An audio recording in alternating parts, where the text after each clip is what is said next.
And with that, we are live, and it's my great pleasure to welcome back to the Survival Podcast and the Bitcoin Breakout, Texas Slim. Slim, welcome back to the show, man. Hello, sir. I'm very happy to be back. The first time we were here on the very first one we did, I've continuously people say, "Hey, I heard you on Survival," so I appreciate you. I like coming back and having these discussions. You and I've got to see each other in a couple places Yeah, since the podcast and everything, so it's good to kind of give a refresher to everybody and let everybody know what's going on. yeah, we got to meet in a meetup up here. And I know you're doing some work with John Bush. I'll probably Hmm. see you either this winter or this spring with one of the things going on down there. My guess would be I know y'all had something going on at the beginning of December, and John asked me to come, and I was like, dude, that's a week after my workshop. I'm still comatose. And then I had two computers die, and you don't need to hear my sob story, but yeah, it was like, no, I Well, I've can't do got it, one man. that I've got one to join in. We can sob together. So Sob together. Two yeah, homeboys I telling their was over sob there the stories. 1st of December. That's where I launched out before I went off to Tennessee. Was over there in Bastrop. So Well, real quick before Slim and I get into this, just real quick, you'll see down there in the screen. I will never ask you for any personal information or private chat, etc.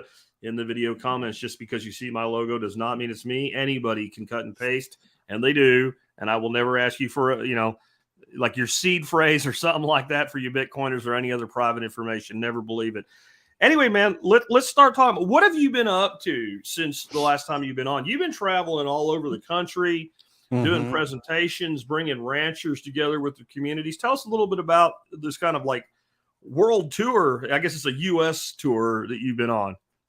Yeah, I mean, well, in the beginning, last year, I guess it was last November, I knew what I do, is the way I have to approach everything. It's got to be grassroots. We can't do this any other way. You've got to get out there in the field per se. And so last year I said I was going to have 4 micro summits or conferences or events, whatever you want to call them last year. They've now become micro summits. And we actually had one major summit, but what they've been is they've been gatherings and they've been places and destination spots. And so we had one in Texas. We kicked it off, and then of course we had one in Georgia out at White Oak Pastures. We had one of my favorite ones was out at Jason and Rick Ranches in Colorado. And then we had a kill it and grill it kind of a celebration down in Luling at our processing plant with our partnership with Cole with K&C Cattle. And then I just drove in late last night from Tennessee. And at the beginning of the year, I said, man, I need to get to Nashville. There's a great group of Bitcoiners there at Bitcoin Park. And man, they are organized. And I said, I want to have a headquarters of the Beef Initiative. And throughout the year we had all these different summits across the United States, and I've been asked to go speak. I've been all the way to Idaho, all the way to Florida, Carolinas. I've been all over the country, and a lot of it was me driving. A lot of people actually did invite me out and flew me out. And so we've been creating this grassroots movement that has just taken off, and it's been fantastic because of the sport. And we just finished in Tennessee. I left on the 1st of December. I was there in Bastrop with the Greater Reset guys with John Bush, and we had a Saturday there, and there was kind of a workshop.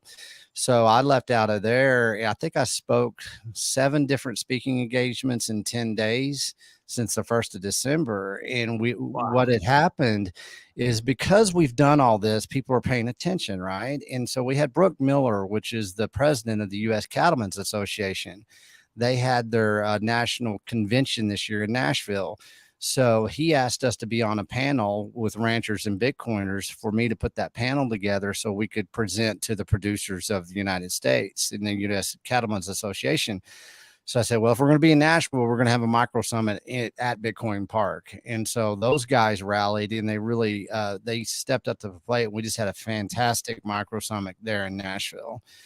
And then it's just been that continuous growth and continuous understanding what we're doing with the Beef Initiative, and we're ready to go into 2023. And you talked about world tour. Well, it's about to happen because the Australian Beef Initiative is now its own entity, and those guys have organized, and they're flying me over to Australia for a month at the beginning of February. So this Beef Initiative thing that just started in Texas is now going global. and people are organizing, they're coordinating, and they're basically decentralizing their food systems, and it's based on beef and Bitcoin. That's awesome that you've already spread it to Australia. Tell people a little bit about how this all started. What made you start the Beef Initiative, and what were your goals in the beginning, and have they evolved or changed since you started? Well, I kind of my podcast, we renamed it. It's called I Am Texas Slim, and it has a meaning behind that. But what had happened about 3 years ago, man, I got really sick, and I damn near died. I had an internal injury, and they couldn't figure out what was wrong with me. And long story short, my kidneys broke down, and I went through a major change. I got down to like 120 pounds. So I had to, my life had to be saved in a certain way. And they had to drain fluids out of me. My kidneys were shutting down. They gave me like 5 weeks to live. I mean, I looked like a damn Holocaust victim. And so what I did, I wasn't always unhealthy and stuff. I've just I got a lot of broken bones and I get hurt a lot. But beyond that, I'm not an unhealthy guy. It's just that I had to look at food and seeing what nutrition was again. And I dove down and I come from research and analysis in big tech. That was my profession. But I come from agriculture and ranching, where I grew up in the Texas Panhandle. So I put a bunch of skill sets together, and I started doing a deep dive down into the industrial food complex. What is nutrition? How I was raised, and I created a whole new protocol, and it was called food intelligence. And I wrote an article, and it's called The Harvest of Deception. I had no idea about the Beef Initiative at that time. It was really uncovering the corruption and the deception within our food supply systems, and how it's basically metabolically bankrupted a nation, and it's basically killing generations of children because of an adult consumption model that they've engineered into our lives. And so by getting all this research and analysis, I said, man, I'm going to start living like I did, like my grandfather taught me. We grew up with this, a freezer full of beef, and it was locally grown, locally sourced, and it was a community-based food system. And I said, this is what we're going to do. And at that same time, I got down the Bitcoin rabbit hole. And so collectively, they became part of my, vision as far as how I was going to approach this, how I was going to build it out. And I knew that it had to be community based. It had to be grassroots, and I had to have a low time preference, and I had to start from scratch, man. This is not a marketing plan. This is a way of life. It's a lifestyle. It's a way to exit out of all this bullshit. And I don't even pay attention to all the nefarious crap going on anymore now. I'm too focused on building instead of parroting all the fear porn that everybody does every day. Yeah. When you're talking about, eating beef and local beef, it makes me think back. I'm right around 50 years old. I'm not that old. I feel older every day, but I'm not that old. And I remember growing up in central Pennsylvania, and my grandmother had two people that came by the place once a week, the butcher and the farmer. Yeah. And the farmer had like milk and eggs and stuff like that. And the butcher had, meat, beef and pork primarily. And I remember that we almost never got beef. We were homesteaders. We had a small holding and all, but we didn't have enough land to even think about having a cow, one, let alone a herd. So we couldn't do that for ourselves. We lived on a lot of venison and things like that as well. But I don't remember sourcing much beef from the supermarket. And I kind of feel like that was kind of the last of that world, that even in like a bigger city like that was already not happening. I mean, this would be the late 70s, early 80s. You're right. It was happening. Yeah. Yeah. There was very few places left even then. But then you go back not much further, and that was typical, right? I remember my grandmother and this butcher, Archie, they had this like constant dance. It wasn't a beef thing. It was freaking ham. Anytime she wanted a ham, she'd say she wanted a ham, and he'd say which half, and she'd say, well, the better half. Right. Yeah. Right. And I kind of miss that connection, that we used to have. And that seems like a big part of what you're trying to bring back in a different way, but the same type of thing. Know the person who's actually producing your food. Well, yeah, I mean, and it's so simple. It gets complicated a lot of people because we've been separated from, exactly how our, our grandparents or great grandparents did things. And that's the beautiful thing about it is we're not reinventing, the wheel here. What we're doing is we're just taking a step back. You look at how we used to source our food, and it was very simple and community based. And a lot of people don't realize you need to be eating where you're standing. You need to be eating the food where you're standing from that soil in which you stand and you're grounded. There's so much, food intelligence that goes in, you're right. You're in Pennsylvania. I was in Texas. I was in the Texas Panhandle, man. This is cattle country. Yeah, And so beef was our thing, right? And I always tell people, well, this is a beef initiative, but it's really about clean, locally sourced food. sure. Everybody's going to have their demographics and their geography to where they have to, look at what is popular in that area. Sometimes it's fowl, sometimes it's hog, sometimes it's a combination of whatever, sometimes it's seafood.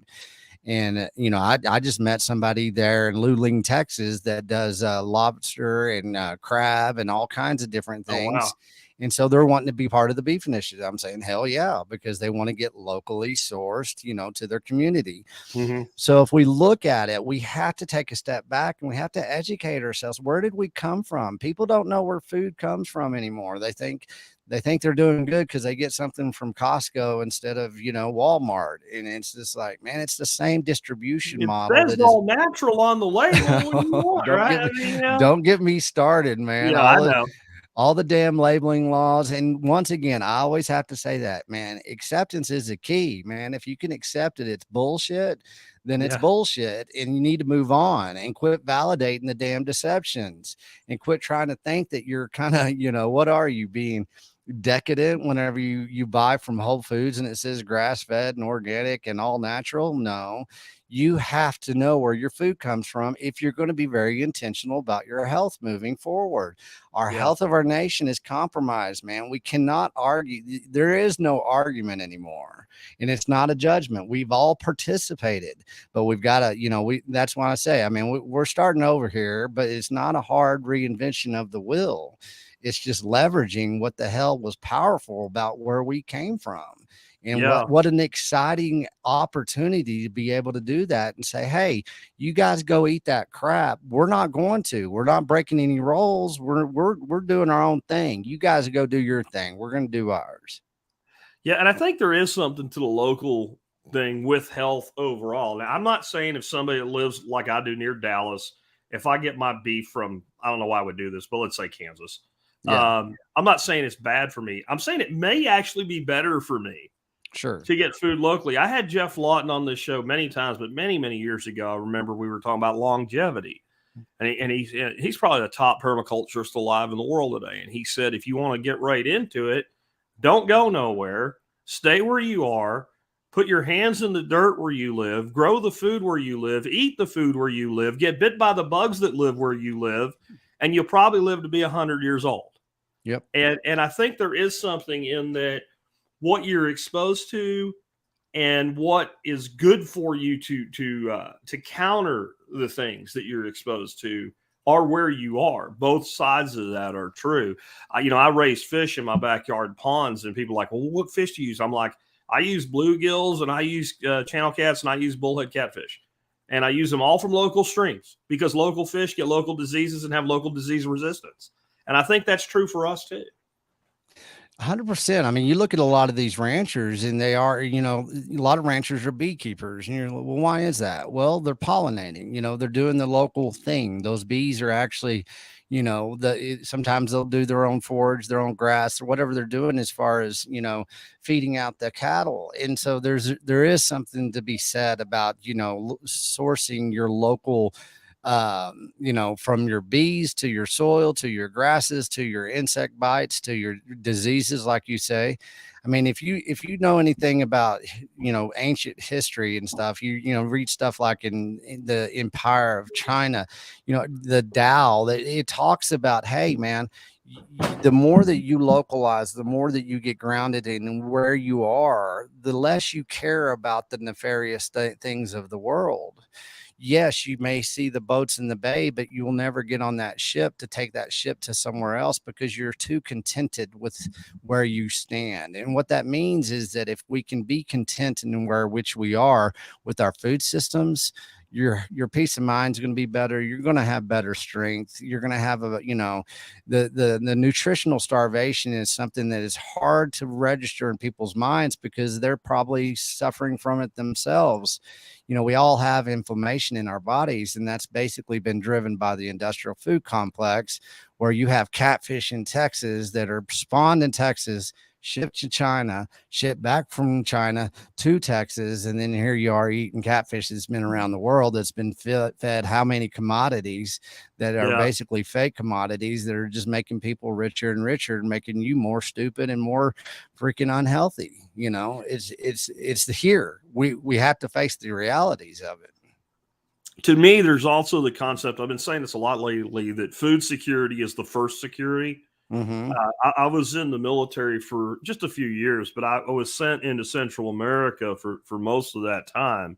And I did several deployments into truly impoverished areas. Like we were building roads with combat engineers because there were no roads, like that Right. kind of remote area.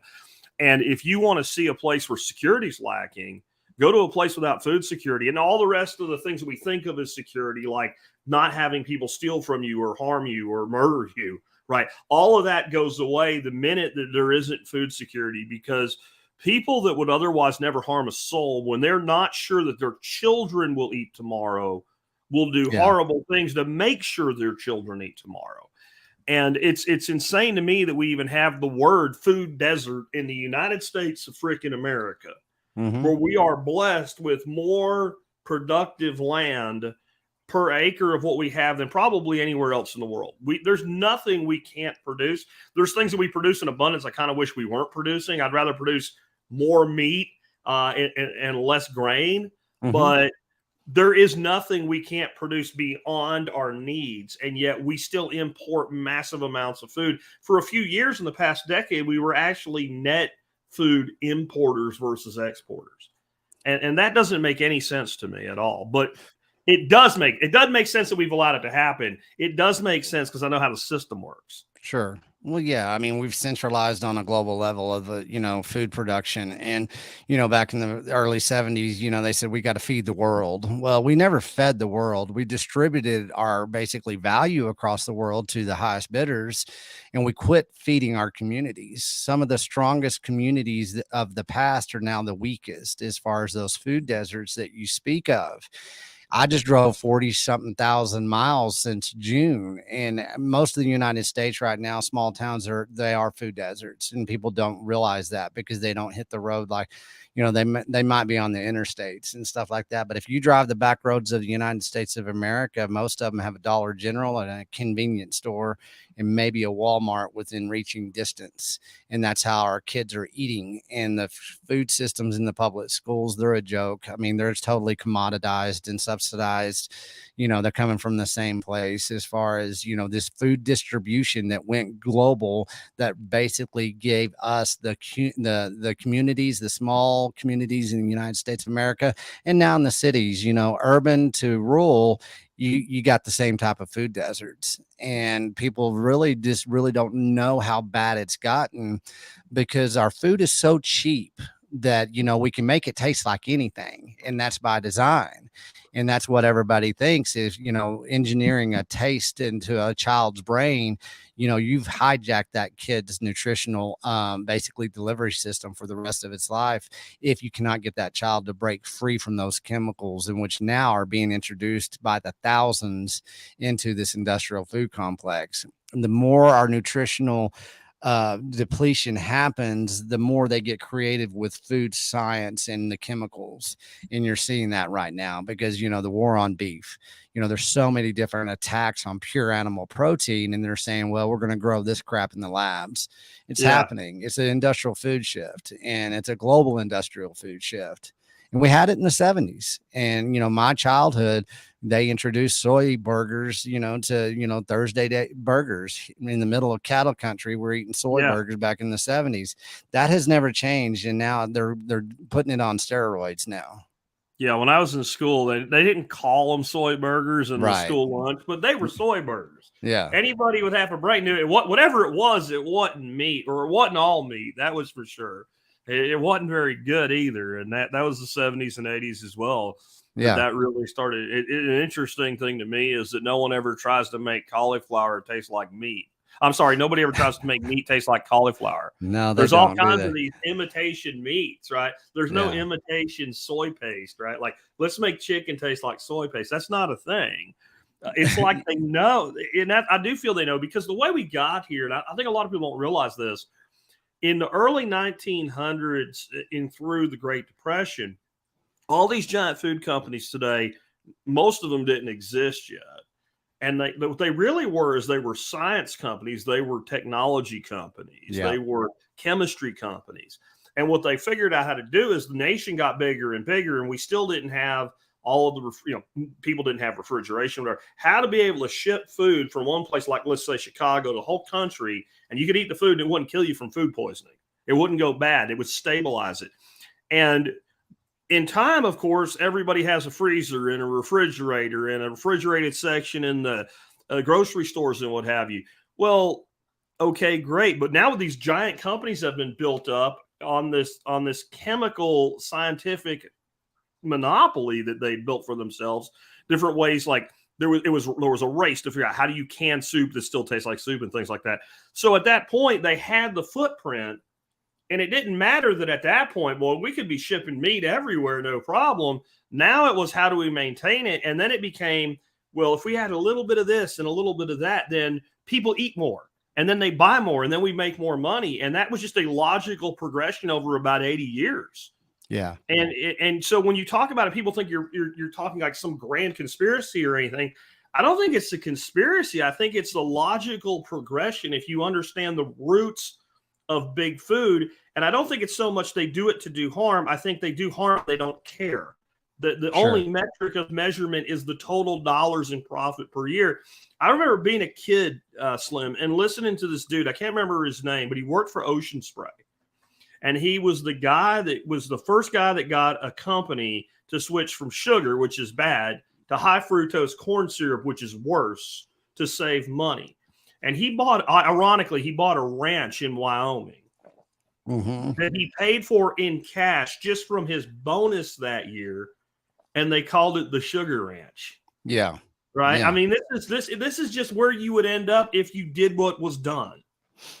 And it's a good point, because everybody wants to go ahead and do that circle jerk of, hey, let's look how nefarious of them. This is by design. This is, everything, whatever it is, right? Let's accept that it's run its course is what it has.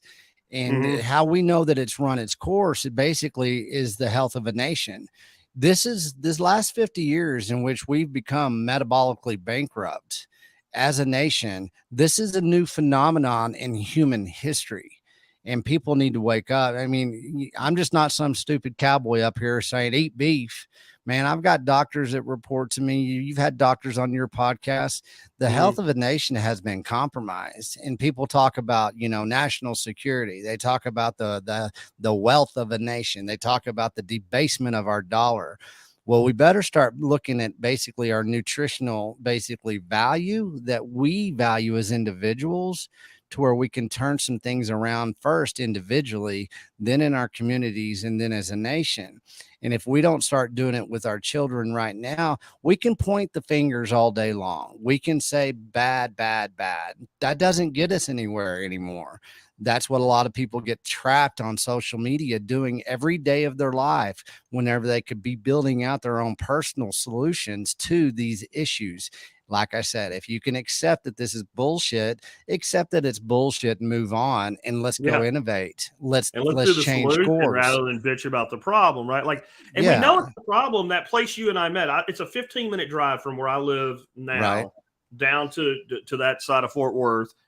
If you take that drive and pay attention, you'll drive past 2 dialysis centers, and like the day, in and out, kind of like the fast food version of a dialysis center.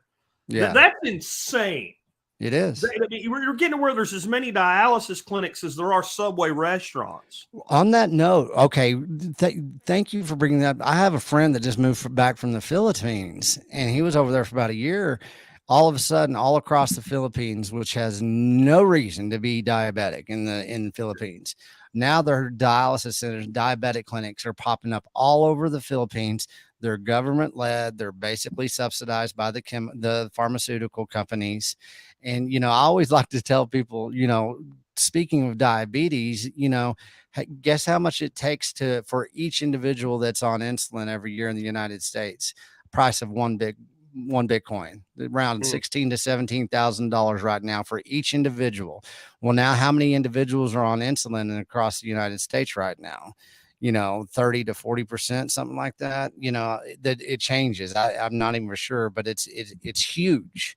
And, more and more people are getting into that, but you're exactly right. This is big business, man. Being unhealthy and basically maintaining that compromised health is a huge global industry that is making people very, very, very rich right now.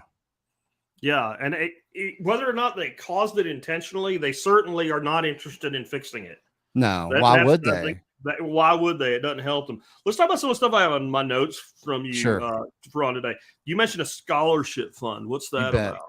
Well, what from the very beginning, I knew, and this is some statistics. I don't like to do that too much, but the average age of a rancher is 68 years old right now, right around there. And so we're losing about 40% of our basically intelligence when it comes to ranching in the United States. Our educational systems have, especially our institutional academic universities, have been captured by the same companies that we talk about. The chemical and grain companies are the ones that really do a lot of agricultural, education in this country. What I wanted to do is because most of the ranchers that I talk to and the producers and the farmers, whatever, I just say ranchers come Texas. But what they do, they usually, the very first thing they say, I say, why do you do what you do? And they always have the same answer. It's because I'm an educator. And they have lost a voice. So the Beef Initiative, one of the big pillars of strength of the Beef Initiative is that we're giving the great American rancher a voice again that has been stifled and it has been prohibited against. And what we're going to do, I decided, okay, throughout the years was able to acquire one full Bitcoin. So I created some partnerships. And what I've done is I partnershiped up with people like Unchained Capital. And I created the I Am Texas Slim Foundation. And what it is, it allows the Beef Initiative to give grants to ranchers. And so they can bring people to their ranch and begin educating a new generation of ranchers. If we don't do this, folks, we are going to lose access to animal protein and to the ranchers and lands themselves. This is happening. And until we do something on a grassroots level, and until we allow the ranchers themselves to become the educators in which they are, we're going to lose everything. And so what I was able to do was create a nonprofit foundation for the ranchers. And I said that we had one out in Colorado at Rick Ranches, Jason and Rick. He's a first generational rancher, and he has a plethora of intelligence, of education, and everything. So he gets this first grant that we just released, that we announced in Tennessee, and people are able to donate to it through Bitcoin or through fiat. But all of the donations goes into that fund, that foundation trust fund that actually I partnered up with Unchained Capital out of Austin, Texas. So what he's doing is he's already on the books. He's got the blueprints, and we're building out an internship program that he moves forward with in 2023. I have 5 ranchers that have applied to have the same grant given to them. But what I have to do is I have to go now. I've got the Beef Initiative established. We've got a good following for 2023. That's all I'm talking about, man. We've got to start over. We've got to start educating a young generation of wannabe ranchers that are not getting the intelligence. They don't have access to the land. They don't have access to the animals. They don't have access to the food intelligence and the beef intelligence that they're yearning for. And we're selling them short. And we're bridging the gap with this foundation from the rancher to the students. And even people that are basically maybe wanting to get out of the fiat mind or the centralized career path that they've chosen, they have some money. Okay. Well, now they can join that internship and they can help and they can actually re-educate. Maybe they want to go open up their own ranch themselves. Maybe they want to get into regenerative farming and ranching. Once again, that's a pillar, that's a revenue strength now, a pillar of revenue that Jason Rick of Rick Ranches gets to have. He has one revenue stream right now, and that's selling beef. Well, let's create a revenue stream where he gets to educate and he gets to teach. Therefore, he has more stability. He has another pillar of strength. That's what the foundation's about. And spreading that education is so important, because God knows that the educational apparatus in this country, just like the food apparatus, has been turned against the people. Oh, it's and a joke. Our young It's a people are complete being joke. educated that the most nutritious food in the world is killing the planet and melting ice sheets. Exactly. Like literally, and this is the dumbest thing. You have to. I hate to just throw out a word like stupid or dumb, but in reality, you have to be intentionally stupid. You might be willfully stupid versus actually stupid to believe that cows are a problem when we used to have over 50 million bison running around in North America. Before the great catastrophes of the Younger Dryas, we had the impact. If you converted it to cattle units of the megafauna in North America prior to the Younger Dryas period, would be a 1,000 times what it is today. We had sloths walking around that were the size of a freaking truck. Right. You know, we had bison when we got here, when Europeans settled, but the bison antiquitous was about 3 times the size of the bison that are still around today. If you go, and I ask these people, so when you go to Africa and you see all those plains game over there, and there's 9 million wildebeest migrating through one part of the Serengeti, do you think we should kill all of them? And they're like, no. I said, well, what's the difference between that and a cow? Yeah. Well, the wildebeest is natural. The cow's not natural. Where'd it come from? Mars? Exactly. But if you take multi-generation of conditioning the mind that an educational institution is an authority versus a servant, and you corrupt the diet at the same time so people can't think right, I'm back to the same thing. It doesn't have to be a conspiracy. Where else would you end up?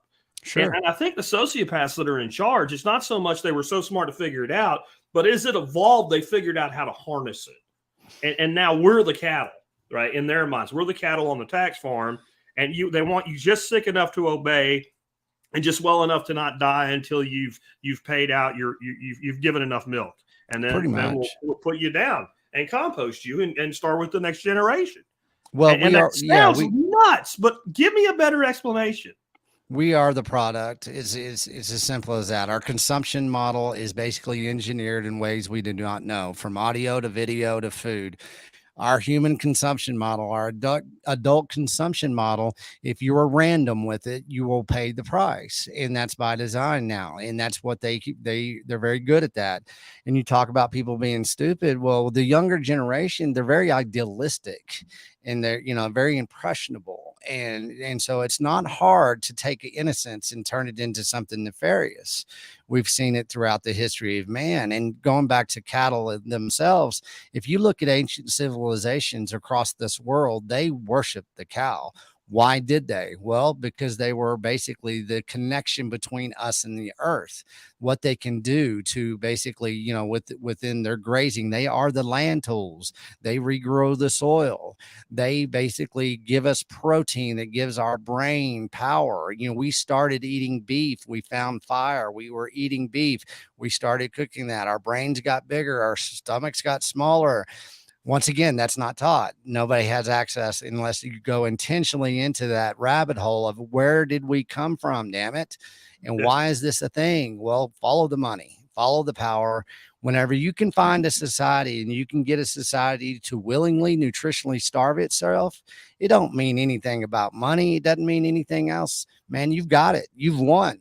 And whenever you get people that are idealistic and impressionable and willingly to nutritionally starve themselves, even if it is good intentions, you win. You don't have to do anything else. You just let them consume what you put in front of them, and you have these chemical companies across the globe that have joined in, Royal DSM out of the Netherlands. They basically have hijacked our taste buds. They are a food science company and they're very proud of it. And whenever you say that food is science and it's not biology, you're going down a very tricky path. It's going to lead to some, deceptions that will have consequence. And us as a United States of America, I mean, I've been around the world.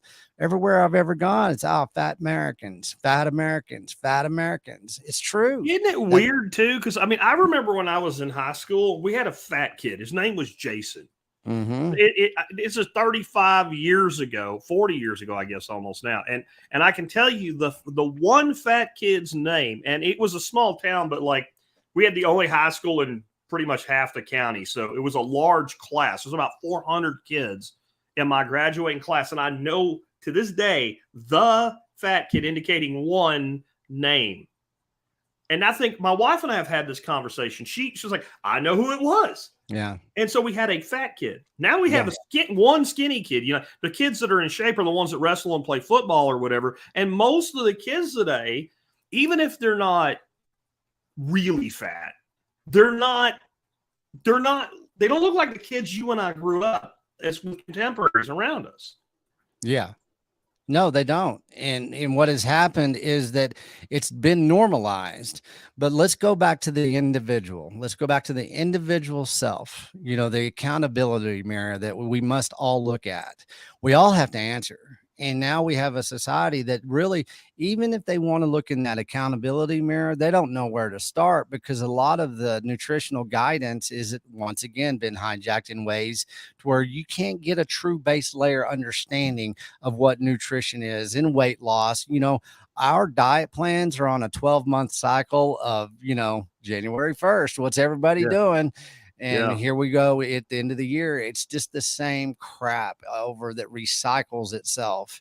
And until the individual is willing to get out and have a different way into where they point their compass of understanding of where they come from and then basically where they are as an individual consumption model, then we're going to be trapped. I think in a lot of ways, Dr. Sean Baker was there in Tennessee. He spoke at the Micro Summit, and he said in a lot of ways we've already lost, and we have. Whenever you get to the level of obesity and metabolic bankruptcy that we are now as a nation, some of these people will never change. They can't. It's almost like an addict that cannot quit drinking, because if he quits drinking, he's going to go into grandma seizures. He's going to have a form of detox. It is an addiction. It is addiction. I mean, it's someone that saved myself from it 3-4 years ago now. I can tell you that one of the things that when you start teaching people, I don't care if you call it a proper human diet like Dr. Berry does. I don't care if you call it a carnivore diet. I don't care if you call it a ketogenic diet. I don't care what you call it. If you've been eating the food that everybody eats, and even people that think they're eating healthy, right? Exactly. But you're eating this large carbohydrate-based diet, and you come off of it, you will eventually feel wonderful. You do not feel wonderful the first couple of weeks that you do it. And so people say, well, it didn't feel good for me, so I went back to it. And doctors say, see? And it's like, you're a doctor. You know better. If you had a patient that said they stopped using heroin and they felt like dog shit, you wouldn't say, you know what? You should go back and use heroin. You're just the kind of person that needs some heroin in your life because it makes you feel good. Yep. And so this concept, and where I got to this is, so I looked back. I've done a lot of like anthropological research, and I've tried to find in human history, pre-modern agriculture, anywhere a person could reliably obtain large amounts of carbohydrates on a regular basis throughout the year. And I came up with diddly frickin' squat. The best I can do is the narrow band of the tropics, and it's still spotty because before we were creating all these new cultivars and things like that, there might be a fig tree there, but it didn't produce year round. And those figs were 900 feet up in a tree, and those giant figs. And there just isn't. And where I found that humans settled was always around water, which makes perfect sense because we die without it. And their diet, from an anthropological standpoint, was always based on the animals that were available and easiest to kill. So, like, if you go into Florida, pre-colonization, they ate a lot, like you were saying earlier, they ate a lot of fish and shellfish and stuff like that. Just because an oyster don't run away. It's right there. But it's loaded with fat and cholesterol. And these people were not unhealthy, right? To live in the time that they lived and not die, you couldn't be unhealthy. You're dead if you were not healthy. And so I just can't find a place in human history, pre-industry, right, that human beings could live the way that they tell us we're supposed to live today. So it's ignoring the vast majority of our history of as a species. And then I laugh when I hear like these commercials. What's that shit called? With a fruits and vegetables thing. I can't think of it. They advertise like crazy. Whatever it is, it's freaking freeze dried vegetable and fruit powder in a capsule. And they always say, you can't eat enough fruits and vegetables to get the nutrients you need. I agree. Maybe that means instead of making space pills out of them, we should be getting that nutrient from something that we can get it from. Well, I mean, people don't, and going back to that, what is the nutritional value of beef? I mean, the amount of B12 that you get from beef, nobody really ever talks about. They go and take these capsules. The vitamins and minerals in which we live and have flourished from came from the soil. Well, that land tool called the cow, he takes those vitamins and minerals and he puts it in a form to where we basically consume those vitamins and minerals. Once again, it's so simple, it's complicated. And that goes to show, and it reflects truly as a society here in the United States, how separated we are from food in a way that we need to be basically connected to food. And whenever we have a food that is driven by convenience, that has formed this complacency model, we're screwed, because we got here by survival. Food was a form of survival. It wasn't a convenient. It wasn't a, let's go and all scratch our nuts watching fucking football, eating chicken wings every Sunday. That has nothing to do with it. Whenever you can have a base layer understanding that basically your consumption model is tied to your happiness and your empowerment, and it's not because it tastes good, then you can re-engineer, because nobody's going to come save us. All the information you just gave to us right now is extremely valuable. What are you going to do with it though? Right? We can sit here and we can all say, I'm hyper aware that seed oils are very bad for you. And we get that, you get that on social media. That's the new thing, boy. Seed oils. Let's just keep on talking about rapeseed seed oils, 1956, FDA. We can do it till the damn cows go home, and you're not going to do anything. The only time you actually truly do make change is that whenever you realize that you're being fed something that is killing you slowly. And it's basically robbing any chance that your child is going to have the childhood that you had whenever food was not so corrupted. The amount of profits made off of this cheap, subsidized, and commoditized food system is astronomical. And people are eating it up like there's no tomorrow. And then once they get trapped into that metabolical dependency, because it is a drug, then it is almost impossible to get yourself out of it unless you do basically start over. And you have to. And the best way to start over is having these conversations that you and I are having. It's saying, hey, nobody's going to come save me. These institutions aren't going to save me. This diet plan is not going to save me. I've got to get back to the source of the seed of how we got here. Yeah, and it's hard to package it into modern American marketing because it's so simplistic that people are looking for something more complicated than it is. It's really simple. Their food is shit. Yeah. Don't eat it. Yeah. Real food that comes from real things that we ate for the majority of our ancestral heritage is good. Eat that. Yeah. And people are looking for a pill or a special molecule or some kind of BS that's unnecessary, because you have to think about it this way. and it's not really just for you, but for everybody listening to us, it is unreasonable to expect that something we need as humans, we evolved without it, right? We had to evolve with what we needed to become what we are. And it doesn't, I'm not a, anti-technology person. That doesn't mean that we might not figure out some secret to longevity long-term or something like that. But they ain't, all they figured out right now is how to make the last 20 years of a person's life as miserable as possible. That's all I've seen so far. And I'm not opposed to modern medicine either. If I get in a wreck and I have a yield sign in my spleen, please take me to a surgeon. Yeah. But when it comes to chronic illness, I don't want anything to do with their system because it generates it. Well, that's exactly how I got started in this, man. I was in ICU and they were feeding me poisons, and here I am trying to recover. And I said, man, there's issues here, because I've never been a nutritionist, but I know enough about diet and health that what is basically pure and dense animal protein is the best, product out there for me to consume.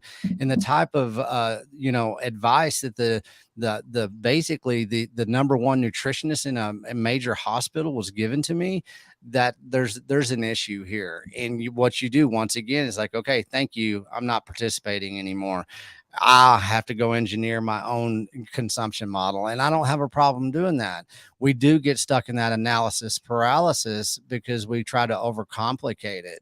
It doesn't have to be. I mean, I just got off the road for 2 weeks, right?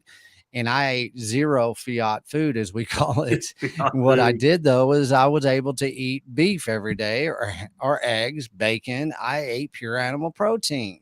And I'm not hungry. People get hungry all the time. I can go freaking 2 days without eating. It might be a little uncomfortable. I'll drink some water, but I can maintain. I don't even worry about it, man. It's just not something I stress about. I'm not looking say, oh, it's lunchtime. Yeah. Oh, well, we're going to have brunch. Oh, what are we eating tonight? I don't even think about that. A lot of times I do. I eat one steak a day and I hammer on, man. And I think right now in these days and times, if I was trying to eat the consumption model that, I talk people to not eat, I wouldn't be able to do what I do right now. This last year, I wouldn't be able to maintain. I'd be tired. I'd be lethargic. Because I went on a harvest and I got off of my protein. And man, I felt like shit for 6 weeks because I had to consume certain types of food. And, people need to realize this, like you brought up. Yeah, it's uncomfortable. And if you go through, your body is saying, okay, thank you. I'm going to heal. I'm purging this crap out of my system so we can start over together again. And it's up to us to take that responsibility to weather the damn storm a little bit, white knuckle, whatever you got to do. But, definitely educate yourself in a different way than they are pushing forward as far as the American marketing plan. Man, I don't touch marketing plans anymore. I was in big tech. I saw marketing. That shit is evil. And so I don't watch TV. I don't listen to radio. I don't do anything anymore. I mean, I have a filter that is phenomenal and I love it. You say you white knuckle it and get through it. And it literally is my pitch to people. And I'll say, listen, if I gave you $1 million to go to jail for 60 days, would you go to jail for 60 days? And to a person, they'll say yes. Yeah. I say, if you go to jail for 60 days for $1 million, you can live on ribeyes for 60 days to save your life. Mm-hmm. It's not much of a sack. Why don't you do? And every person who's actually done it out of my audience has come back with amazing stories. I've never met one person that never. Yeah. Everybody that I talked to, they made it more than a couple weeks. They're fine through that. And yes, it's 2 weeks. They have a hard time, but after that 2 weeks, they're off to the races. Yeah. And people think it's hard to do. You don't have market access. And that's what the Beef Initiative is about, is we're giving that market access because people don't know where to go right now. In the beginning, I only had 3 producers in the Beef Initiative platform. We just checked this last week. We have over 110 producers that are wanting to feed everybody listening to this right now. That is phenomenal. And I didn't ask one producer to come into the Beef Initiative. They did it on their own. And, it's amazing how many producers are coming to the forefront, because there's a big group of people that want to have access to them. Now there's producers that are stepping up saying, here we are. And so the Beef Initiative is bridging that gap in a way that I don't have anybody coming to me saying this don't work. All we do is get more and more people saying, damn, thank you. You know, Yeah. I have a Kel. I did a podcast with him. He was 15 years old. He woke up a paraplegic. He heard me on a podcast and now he is walking. There's Huh. something to be said. There's people's lives are being changed. There's so many health stories that I'm now getting into my email box. This is something that works. It's not a marketing plan. It's not nefarious. It is tying together. It's community based. It's grassroots. It is up to the individual to say, okay, I ain't going to do this shit anymore. I'm going over here and and here's a tool. Beef Initiative is a tool to help change your life. You And it know, is happening. and there is a misconception right here. Terra Hill Farm says the largest hurdle to buying local beef is usually the price, which is 50 to 100% more expensive than Sam's or Costco. What can producers do to value add to help reduce the implied value difference? I don't actually find that to be the case. It's not the I case. think if you go to a little yuppie farm to table store and you buy nothing but choice cuts, it Yes. might be the case. But if you're buying a quarter to a half of beef at a time, I don't think Costco can compete with local product. I buy a half a cow every year, pretty much. Sometimes I have a lot of deer, so I skip a year. But I buy a half a cow from a dude down the road. He lives a mile and a half down the road from me. The processor that does the processing for us is about 35 miles away. There is no way I'm paying more for that beef than I would if I bought it at Costco or Sam's. Now, it does require me to have because a half a cow is a lot of meat, which is one of the reasons they're such an amazing animal is because of the amount of production. But I mean, I take everything liver, heart, the Yeah, bones, right? family of four for half a year for a half a cow. Yeah. That's how you look at it. Family of four, full cow. You do that. Let's get some perspective per that chat that just popped up. What are we comparing here? Let's no. You're trying to Yeah. compare commodity beef out of a global beef industry that Probably from basically Brazil. probably from Brazil or Austria. It's subpar beef by the time it gets to your fork. That's not something you can compare of. Okay, when you're comparing prices, let's look at JBS, one of the major processors of the world. Basically was settled out of court last year for $56 million for price manipulation during COVID. They made $500 million in profit by manipulating the pricing down, driving American producers out of the market.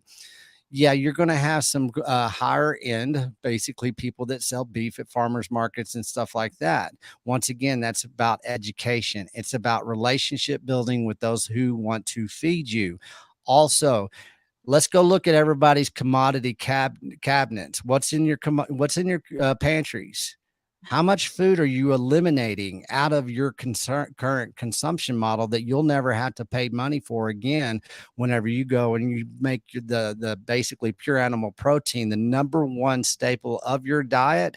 You're cutting out over 50% of all that crap you used to eat anyways, which was basically making you poor and making you nutritionally starved and metabolically bankrupt. There's so many perspectives that people don't even talk about. How about the health of yourself and your children whenever you basically eliminate all of these basically the commodity sludge in which they push on us? What about our healthcare system? What about all the doctor's visits? What about paying forward? What about paying it forward as far as your health to where you're going to be saving cost in the long run as far as you in your pocketbook? There's so many things that people do not take. They're trying to compare something that is not comparable. And what I have to do from here on out is I set that perception is like, you need to go back to your books and see what you're actually spending money on, what you will eliminate, what you will gain in the future as far as your health. Let's look at the overall picture of your finances. And then there's no way that I spend very little money on food anymore, much less than I ever have my whole life. And yeah, I get some beef from people, but every time I buy a quarter of a cow from several different ranchers, I have Mhm. 4 freezers, 4 quarters, and I spend very little money on an annual budget. And it's not that I'm having to pay it all at once either. I do it in a quarter based system. Some people do it monthly. At the Beef Initiative, you can get a monthly subscription box sent to you. through Oshi app. We're partners with Oshi. You can go buy half a cow right now using Bitcoin. You can buy anything, all the beef you want through Bitcoin or fiat. We've got boxes. There's so much market access that we've opened up. I was just talking to Cole. He's our #1 distributor through the Beef Initiative. We have Cole Bolton of K&C Cattle, and then we have Holy Cow of Lubbock, Texas, and they're both selling beef boxes through us. And one thing that I know that we're going to be able to ramp up, we can handle the volume. The first time I was on your show, we hadn't opened up the processing center. We have full market access all the way through that processing center now. And guess what? We're going to start selling $250,000 worth of beef every month through the Beef Initiative. And that is going to be cost affordable. And I'm meeting with Cole at the end of this week. And we're about to, since we've sold the amount of beef, one thing that people do actually have to battle is the shipping costs. Guess what? Now that we have higher volume, our shipping costs are going to be in line with Whole Foods in Butcher Box, which their beef comes from Australia. It doesn't come from the United States. And so there's so many things that people need to understand whenever they try to basically compare pricing. It's not comparable. Your life improves, your pocketbook improves, your whole lifestyle changes. I don't want people to gloss over something that you said in the middle there. And that is, you eat less food now than you ever did. And this is something people have a hard time getting their head around. And so what I like to do is compare it to something that maybe they're a little bit less attached to, like dog food. So if you feed a dog the cheapest, shittiest dog food you can get, you can buy that dog food for 35 cents a pound. Yep. If you put that dog on a meat-based premium dog food that costs you 80 cents a pound, you'd say, well, it costs almost 2.5 times to feed that dog. If you feed the dog the way you're supposed to, which is you watch the dog, and if the dog puts too much weight on, you cut back on how much food that dog eats, it won't cost you a penny more to feed that dog by feeding him the top-end dog food, because he'll eat less of it. Right? It's proven. Yeah, it's proven. Right? So when you start eating a diet that's based on beef and pork and other animal proteins, you immediately eat less. And I realized I had this unhealthy emotional attachment to food when I went this route, because I went out and said, well, if I'm going to do this, then I'm going to have really great, high quality, super high end cheeses and cured meats and all this other stuff. So when I need to snack, I can have that. And I bought all this shit and I threw it in my refrigerator, and it was useful, because the first couple weeks you're detaching yourself from it. And then all of a sudden I realized, like, when am I going to eat this? Right? Because you sit down and you eat a freaking 16-ounce ribeye, you're done for a freaking day. So people are pricing that beef, and they're pricing it the way they're pricing beef that they're going to dump in a hamburger helper, and you're going to eat that, and it's going to make you sick, but you're also going to be hungry an hour and a half later. Yep. And so it isn't how much the unit of food costs. It's, if you're just cost analysis anyway, what does it cost you to eat for a day? And then add the healthcare costs on top of it, and it's not even a comparison anymore. But people don't understand, when you go this route, how quickly because I have this ongoing debate with Dr. Barry about, he says calories don't matter. And I'm like, they don't, but they do. Because if you eat enough of anything, you can eat too much of it, but you won't. No, you won't. You sit down to a piece of 16-ounce prime rib, and a big grown-ass man like me, most of the time, is going to wear out before that piece of meat does. Yeah, and it's basically a healthy indicator. A lot of times when we eat this shit food, we don't have that healthy indicator of like when to stop. It's actually because it's engineered in your brain and your neurons to keep on. Whenever you're eating that pure beef, like you say, man, you're like, man, I'm done, man. We're good to go. We're happy, and you don't have to worry about turning it off, that switch. It's easy to turn that switch off, and you find that, like you're saying, 1 month of this, you'll see how your consumption model changes, and how you don't have to worry about turning it off.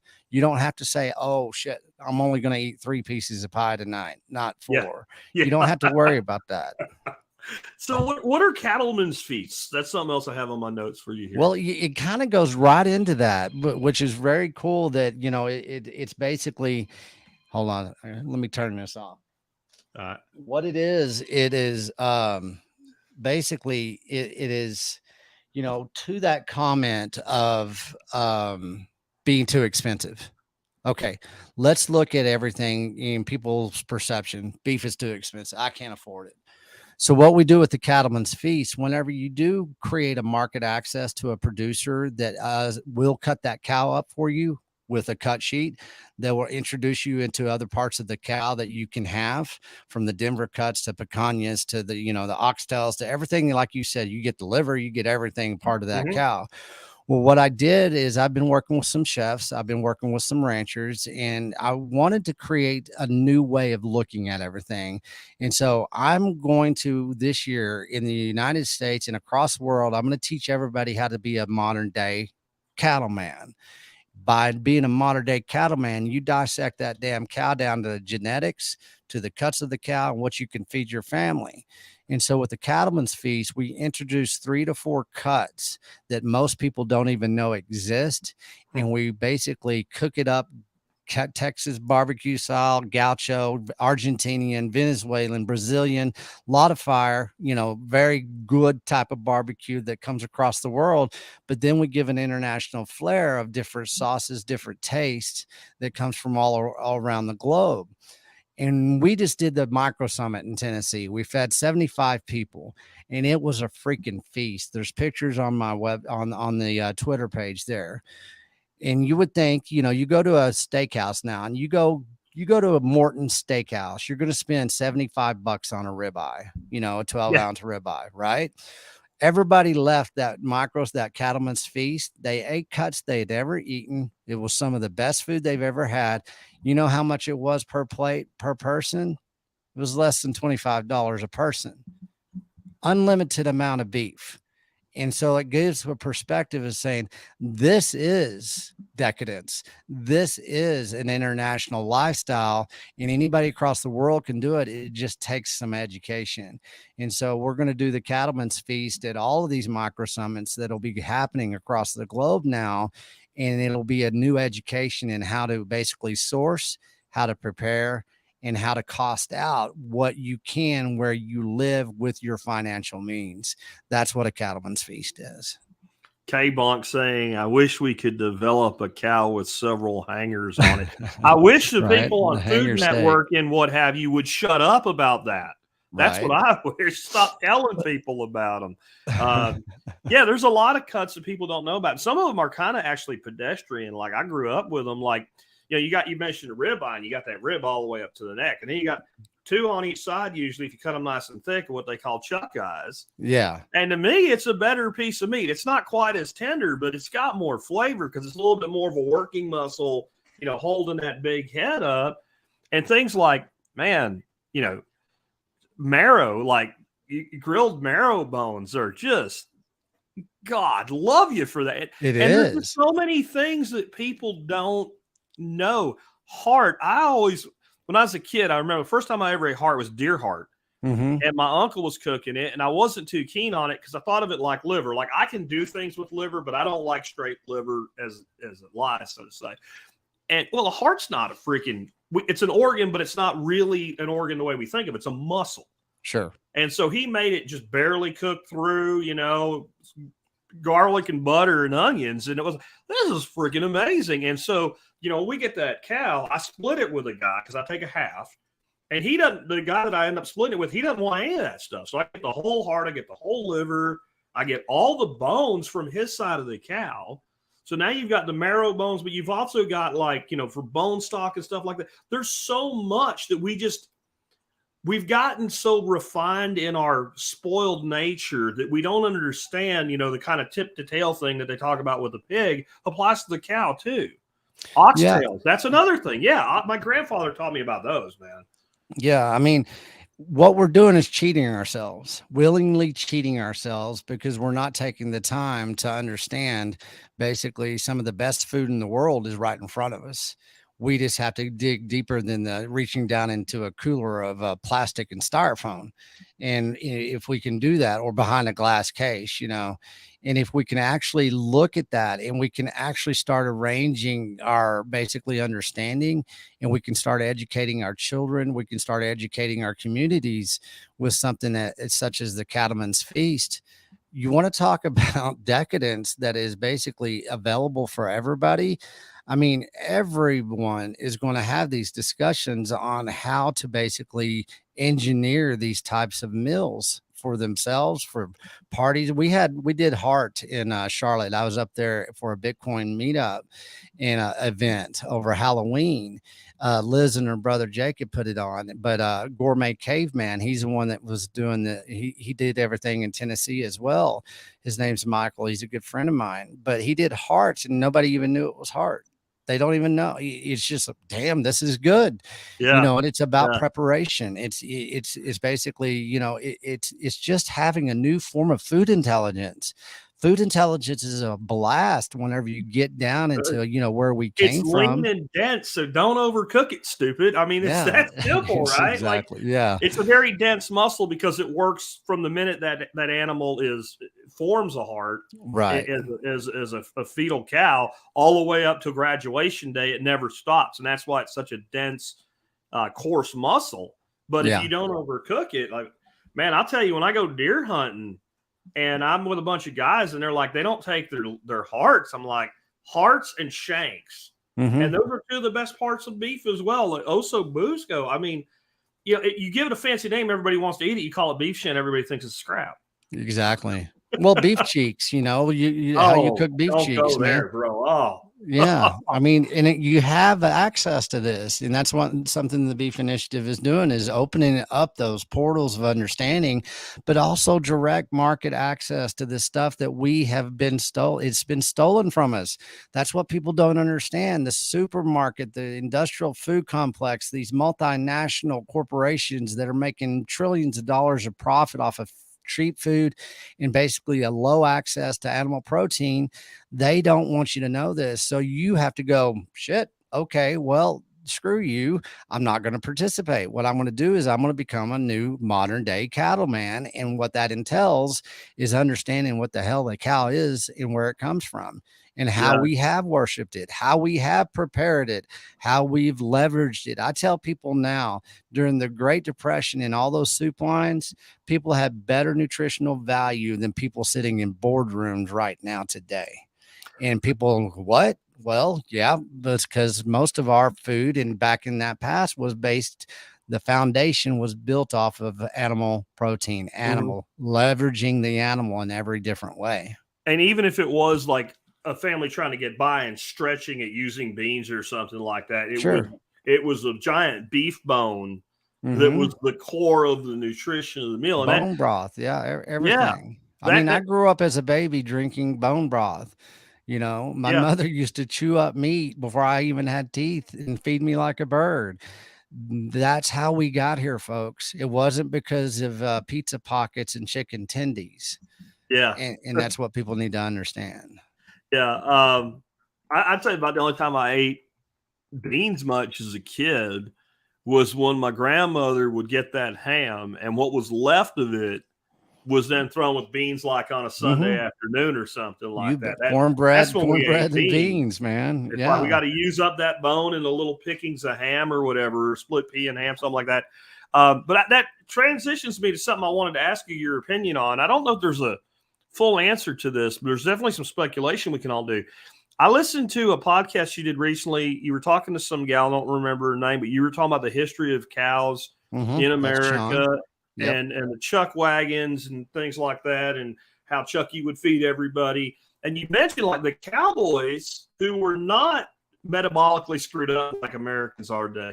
They didn't really live on beef on those cattle drives. I think a lot of people think they do, but if you think about what it takes to process a cow, and you're trying to move cows from, let's say, San Antonio to Fort Worth, put them on a train, you don't have a lot of time for that. Right. And it takes a while to get there. You got to, and they ate a ton of beans, and they had dried meats and bacons and stuff like that, but they didn't have a freezer out there. They didn't have a reefer van that they were carrying everything around on. So they had to use the staples, and they did if they saw a deer, I'm sure that deer was dead, or a rattlesnake or a rabbit or whatever, but they lived a lot on beans and things like that. A lot of this country did as well. They may have had a core base of meat within it, but those people didn't get obese. They didn't get fat. And today, if you eat that way, it feels like you do. Mm-hmm. And it makes me think that the food supply itself is corrupted. And I think it's a combination of things. And I don't know the answer, because I think there's too many things screwing it up to know the answer.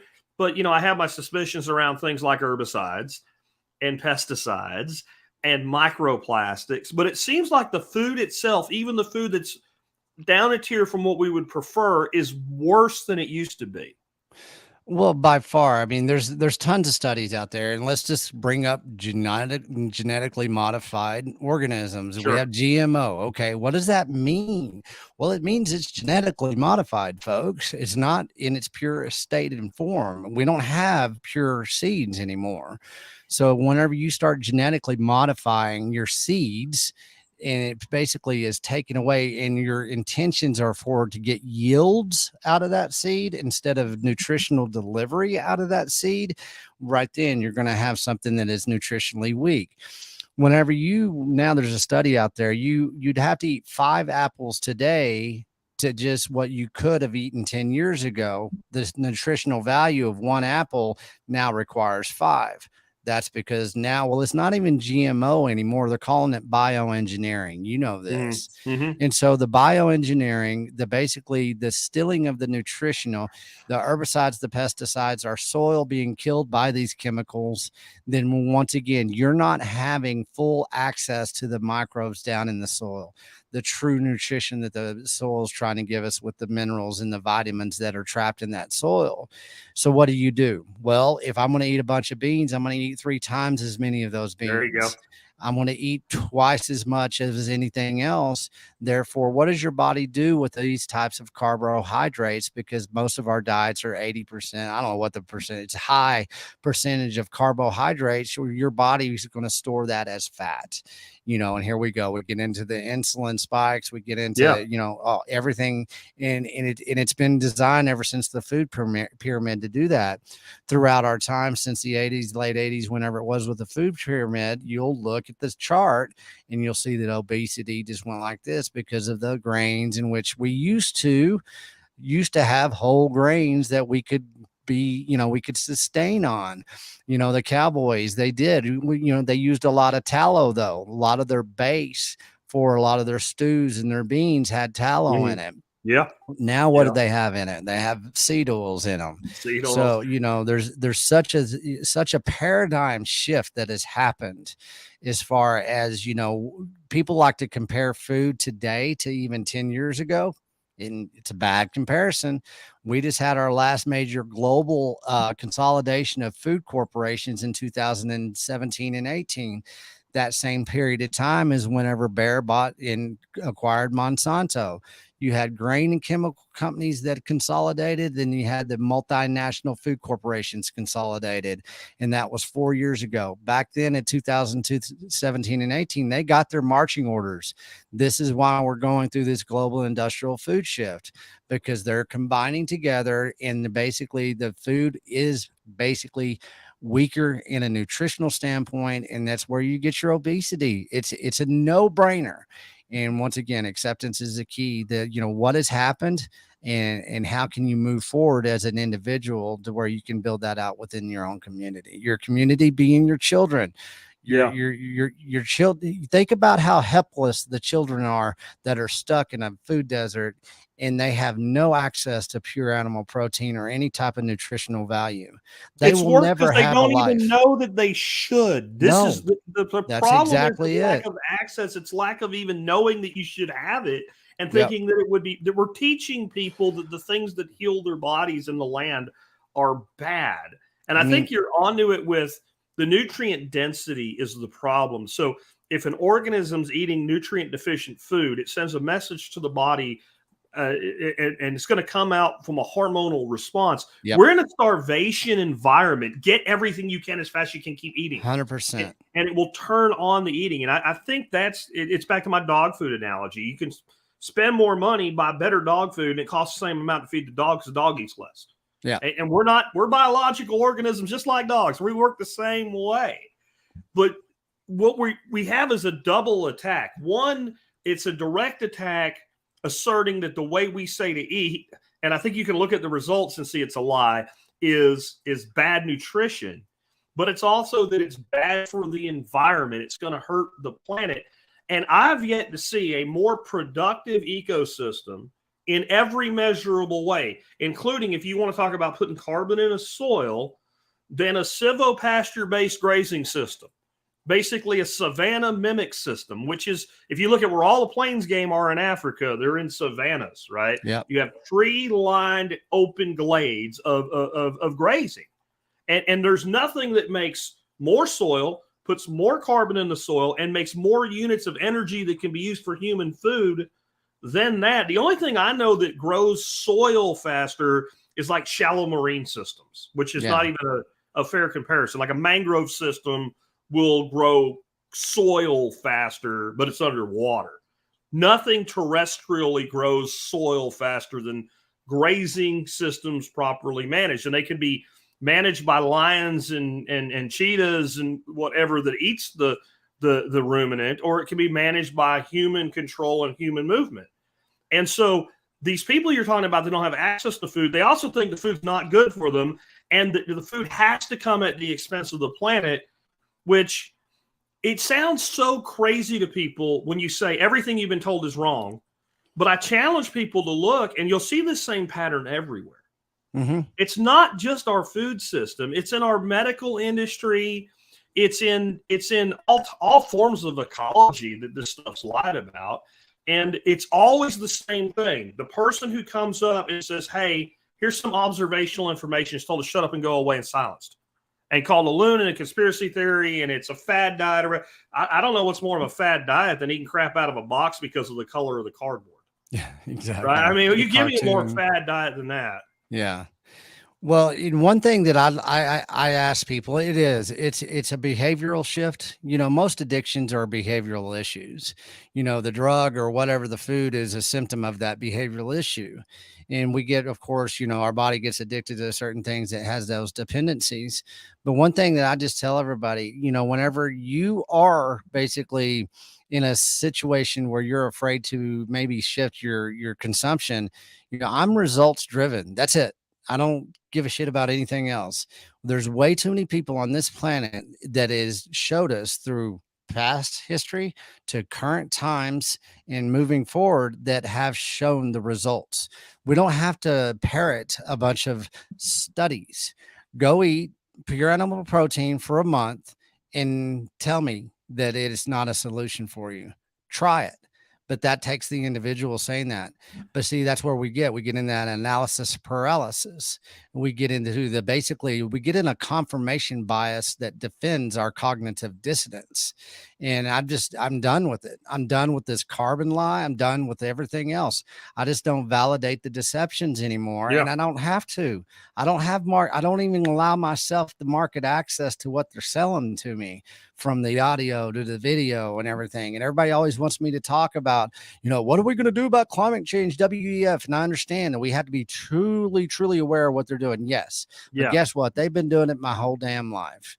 With every nefarious movement decade that comes along, you remember global cooling. Of course. I know you remember sitting in class and they said, Slim, the Earth is going to go into a new ice age because of pollution. Well, and also I grew up in the Texas Panhandle, a place called Pantags. You can look up Pantags. I was taught that we were going to get nuked too. You know, every day of my life, we were going to get bombed. Oh yeah. You know, we've seen it, and it's just a generational thing. Yes. It's always been Under there. your desk. We're going to freeze to death. We're going to get nuked. Yeah. And everybody gets in a tizzy now that we have a digital age. We live in a digital age. Everybody has instantaneous propaganda, man. And it's called behavioralism. I come from big tech in the telecommunications labs. I know how they've gamed a society with social media and all the messaging that they're doing. They've taken play out of our learning. They've taken play out of our children's lives. That is hugely important for advancement within the self-sovereign individual. They've replaced it with game theory. The theory of a games written in 1982.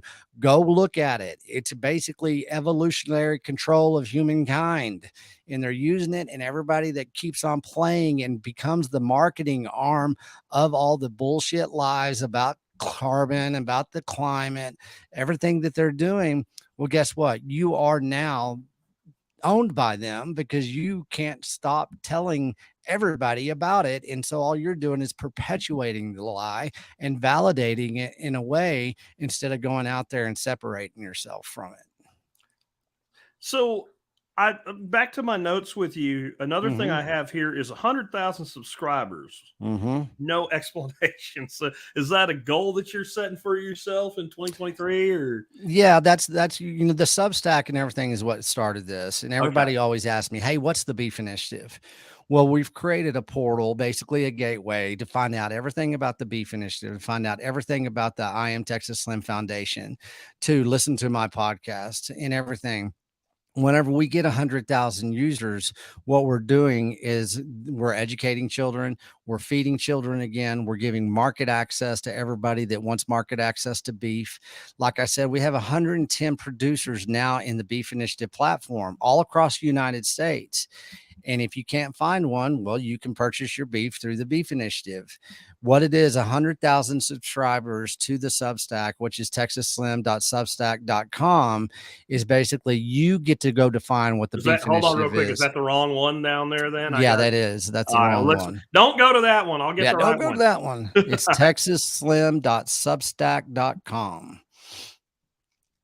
And what we're doing is we're funneling people in there. We have guest writers. We're going to actually start connecting people to producers, ranchers. We're connecting people to basically how to get beef. We're doing recipes. Just all of everything that we're doing now goes through that. If we get 100,000 people in that Substack, then we're winning in more ways. We're going to have these micro summits. We had 5 this year.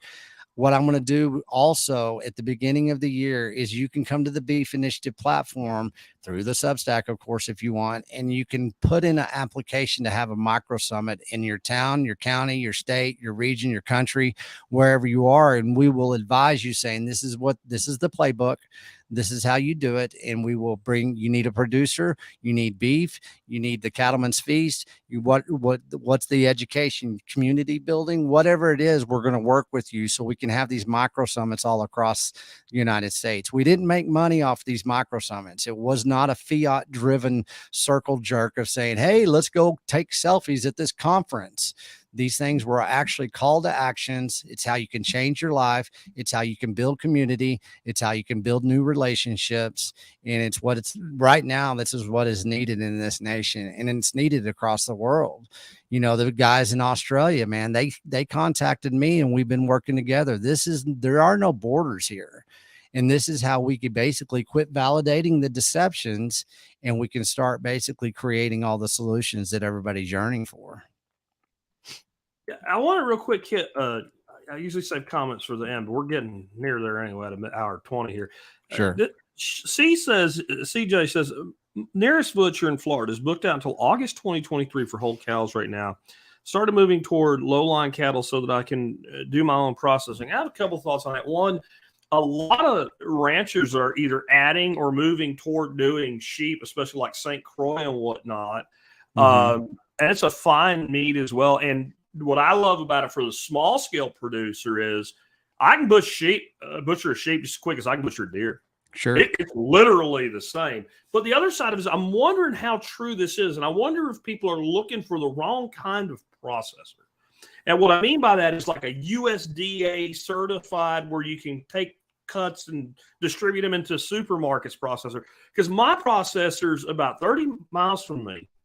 And this just has not been a problem. It wasn't a problem all the way through COVID. I remember calling him going, "Are we able to get stuff in there?" Because I raise my own turkeys and I use him to process those as well. And he's like, "No, they do deer. I mean, they do livestock, but they also do deer every year for hunters and all." And it's just, there isn't a problem. And I wonder, is it a unique thing? I don't want to give the guy's name away in case it is, but I just haven't had this problem. I haven't noticed this problem, whether it's getting my cow processed with dude down the road, or whether it's taking in, 8 turkeys that are 50 pounds a piece that I don't feel like working on myself. Yeah. It's a state thing. It's a region thing. Like up here in the Texas Panhandle, I got Justin. He's a good friend of mine. He has Panhandle Meats. He is a Texas certified processor. He does, and he has his own fowl too. He does poultry, but he does lamb, he does hog, he does beef, of course. And he doesn't sell across state lines. He can sell adjacent around the states, Oklahoma, New Mexico, Arkansas, stuff like that. What you have across this nation, and I think, and then Cole Bolton down in Central Texas with Hometown Meats, he's USDA. That's why we can ship across the United States right now through the Beef Initiative. But you do get a lot of people that are in certain regions of this country and in a certain state where they're going to have restrictive processing laws, to where it is more difficult to actually get access to process your animals. Sometimes they do have to schedule 18 months out. And that's been the attack against the American rancher producer. That is another form of prohibition, to where we can't feed our communities because our ranchers can't get to those processing centers. And so we're having more and more microprocessors that we're going to basically start moving forward with. It's happening right now. There's a lot of people building out these microprocessing centers. We in the Beef Initiative we have something called the TBIAC.org, the Beef Initiative Association Council. And what we're doing is we're taking this intelligence and we're advising people who want to open up their microprocessing centers in Texas and in the United States. So there's a lot of different variables that play into the processing side of things. One thing that we do know, and a lot of people need to understand there, is the general consumer, 80% of our animal protein is basically processed by 4 multinational corporations, and none of them are in the United States. And so we've given the opportunity and the power to multinational corporations to process our food that used to feed our communities. Now that beef is shipped overseas to the highest bidders. Like you said before, we're getting beef shipped in from Brazil, Australia, New Zealand, Africa. We're not even eating. Our beef goes to Europe. Yeah, we're not eating our beef anymore. Goes to Europe. Because everybody says it's USDA prime. It doesn't mean anything. It means it might have been harvested in the United States, and that's about it. Yeah. And that's what a lot of people don't understand because of the labeling laws that are so corrupt. I always tell people, I said, the less letters on my damn package is the better. That means it's better healthy, it's coming local, and I can actually count on it and rely on it far better than any supermarket in the United States right now. Yeah, and I don't know if this will help people find the type of guy that I have, because I literally found him from the guy that sells me the cow. So that might be where to start. Start talking to people that sell local beef. They might know what to use, because the place I use is state inspected as a general thing, and they show up like once every 2 months without announcement. They just show up and we're going to check everything, and that's it. They don't check the meat; they check the facility, and that's it. So you can't process with him and then put it on the shelf at a store, and I don't care. So I don't know if there's a specific thing that guy is called, but that's maybe who to look for, because I don't care. Like when I do my turkeys, they're literally meat stamped and it says not for resale right on the skin, right? You bet. And you bet. I don't care about. I even sell to customers the same way my cow guy sells to me. They come get the turkey and take it over there for processing, and they pay me on the weight of the turkeys. You bet. And so there's all kinds of ways around this. And I like the micro processing centers. One guy that's been here talking a lot on the chat, Renegade Butcher, he is a custom butcher. He got shut down by the cost of making the Department of Making You Sad because of vegans complaining about him on Facebook. But he would go out and butcher on site for people. There's a lot of ways. I actually talked to Renegade. I talked to Renegade. Actually, we've met. He's a good dude. Yeah. Let's hit a few questions here. Sure. I think we kind of covered Roundup in our food, so we'll let that one go. Yeah, we know that. That's a different thing altogether. The moment you see that nearly everything is bullshit, you are liberated to find solutions. Until then, you can be nothing but frustrated and confused. I think that's what you were hitting on there, that like you can sit there and keep complaining about it. You can just accept it and move on. Yeah, I mean, acceptance is the key, man. If you cut off your damn finger, man, you cut off your finger, accept it, and you move on. If they can't sew it on, let's go. If you've been cut off from nutritional food, say, well, okay, they've cut me off from nutritional food, but it takes you, the individual, to accept that. If you need to go deeper down into the rabbit hole of what true food intelligence is, then that's something you have to do as the individual. Nobody's going to save you. The government's not going to save you. This is moving forward. This global industrial food shift is happening. It'll be slowly done, slowly implemented, and it'll be based. I drove across this country from Tennessee. I drove by fast food joints that were freaking lines out into the damn highway systems. And until people are saying, I'm not doing Chick-fil-A anymore, no matter if it's good chicken or not, then everybody will keep on just being frustrated. And that's by design. And when you're that dependent on somebody else to feed you, then you've lost basically the narrative. You've lost the motivation to go out there and say, I will be the one that feeds me, not a multinational corporation that has gotten us here. I don't know if it's nefarious or not. That's not the argument for me to have. What I do accept is that it's bullshit and it's killing kids. Whenever you got kids in this nation, 5 to 11 years old, that are coming in with fatty liver disease, that is a disease of an alcoholic 70-year-old man in the United States, we have an issue, man. And people need to quit sitting here and getting this stuck in this, like, well, somebody's going to come save me. Somebody's going to do something about that. No, it starts with a strong individual, and everybody, like, especially on your podcast, it's called the Survival Podcast. Well, being survival is being emotionally mature and saying, bullshit, I'm going to live like my grandfather did, and I'm not going to put up with this. And until we can put our foot down and say, I'm going to start saving children's lives, and I'm going to start with my own, everybody will just do a circle jerk of what the hell's going, bad in this country. And it gets old, man. When is it enough to just say, okay, I'm moving on? Yeah. That's what I ask everybody, because I keep on getting everybody thinking somebody's going to come save them. It ain't happening. Yeah. We've been lured into this belief that somebody's supposed to fix it. Yeah. Right? And that there's a solution that involves voting for the next clown that's going to be in charge of your life.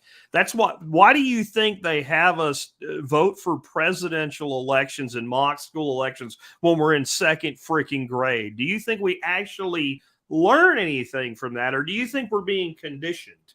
Right? Which one of those two make more sense? Right? What does a second grader know, or what should a second grader know about two presidential candidates? Why should they even? Kids should be kids. Like, they should have innocence at that point. Even my grandkids, when they ask me about, like, well, what about Donald Trump, or what about Joe Biden? You don't need to worry about that. Go play. Yeah. Go freaking play. Go outside and chase the chickens around or something. Don't worry about it. You're not going to change it, so don't worry about it. Instead of understanding that you are your own answer, right? I hate to sound like a cliche, but there's a reason some cliches are cliches. All you have to do is stop believing them. Just stop. Just quit. And like you said, we all have our own threshold for how much we need to learn about a thing before we accept that they're lying, right? Because how deep has the programming gone? And one of the reasons I started kind of bridging Bitcoin and the Survival Podcast into the Bitcoin breakout episodes that we do on Tuesdays is because I think that once you figure out they're lying to you in one place, if you can avoid something called Gell-Mann amnesia, then it's much easier for the next one to accept, oh, they're also lying about this. Oh, they're also lying about that. And maybe if you don't like the word lie, then wrong, right? If lie doesn't work for you, then wrong. They're wrong about everything. But I don't know if you've ever heard of Gell-Mann amnesia, but it really clarified a lot of things for me. Michael Crichton, who's the dude that wrote the TV series ER and wrote Jurassic Park and some other books before he passed away, he came up with this term, and he said it's because this is from the 70s. So when you read a newspaper and you read a story about a subject that you're very well informed on, So you know it's bullshit and you know it's a lie, and you kind of write off the source and say, this is crap. And then you turn the page and you're reading the same publication from the same publisher, from the same people, from the same source, but you're not well informed. So you take it all to be valid because it comes from an authority, and you forgot what you knew one page ago, and he calls it Gelman amnesia. And Gelman, Gelmann, was a famous physicist. So I don't know if there's maybe some relationship to that, is where Crichton was getting it. But God, I look at society today and you talk to people and they go, did you know? And you're like, yeah, I did. And they go all down a rabbit hole. And then you bring something else up and they're like, oh, no, of course. All the experts say. You mean the same experts that you just told me you were full of shit? And it's just the world we live in. And when you walk away, walk all the way away. Yeah. That's all you have to do is walk away. Yeah. And like I say, man, you know, Angus is my favorite, by the way. Somebody just asked me. Angus. Yes, Satoshi Sanders said, what is your favorite cattle? Yeah, definitely Angus. There's some great production, great genetics, especially in Texas. You know, the Angus cattle is really, you know, I grew up on Hereford though. You know, you got all kinds, man. You just can't, you know, the old Longhorn's a little lean, you know, so, yeah. but anyways, there's so many different types of cattle that, you know, across the world, like over in Australia, man, I get to go over and learn everything that they're doing, and it's fascinating. And so, but what matters about, you know, the type of cattle is a lot of people don't even realize, okay, what makes a good beef, right? The aging process. Well, most of the beef that most Americans eat, there is no aging, you know, and, you know, it doesn't matter where it comes from. If you don't do proper aging, which is done through a decentralized processing center that we use through the Beef Initiative, you can't compare. You know, whenever you have something on a hook and then it's in a box and then it's on your plate, that's going to be pretty shitty beef. So it doesn't really matter the genetics of the cow. It doesn't matter what type of cow it is. If you do not go through the full process of butchery to aging to exactly how we got here, as far as, you know, learning how to, you think about it. You brought up San Antonio to Fort Worth, get on a boxcar and go up to Chicago, right? Yeah. The old cattle drives and how they did it. Well, they had refrigerated boxcars. And so they got to refrigerate and they got to dry age. And that's why, Chicago beef. Well, it was because it was aged properly, and it started in Texas and ended up in Chicago. Refrigeration was used. The type of processing was used. So there's so much that you can go down in this rabbit hole as far as what is good beef. You know, I know, you know, the background to this. I don't know if you ever went down to downtown Fort Worth to the stockyards or listened to the guy tell the story, but I would recommend that anybody that's ever in the Fort Worth area, the Fort Worth stockyards are a tourist trap. Mm-hmm. Please do not judge Texas barbecue on Risky's freaking barbecue, because it's garbage, but it's worth going there anyway for the cattle drive, which is like 9 Longhorns walk through the downtown square. But to listen to that gentleman tell the story of after the Civil War, how you could go get a huge Longhorn cow outside of the San Antonio area, like toward Kerrville and that. And there were thousands of them that went wild during the war because everybody left to go fight the war. Mm-hmm. And you couldn't get $1 for a freaking Longhorn on the hoof down there, because if somebody wanted one, they just went and got one.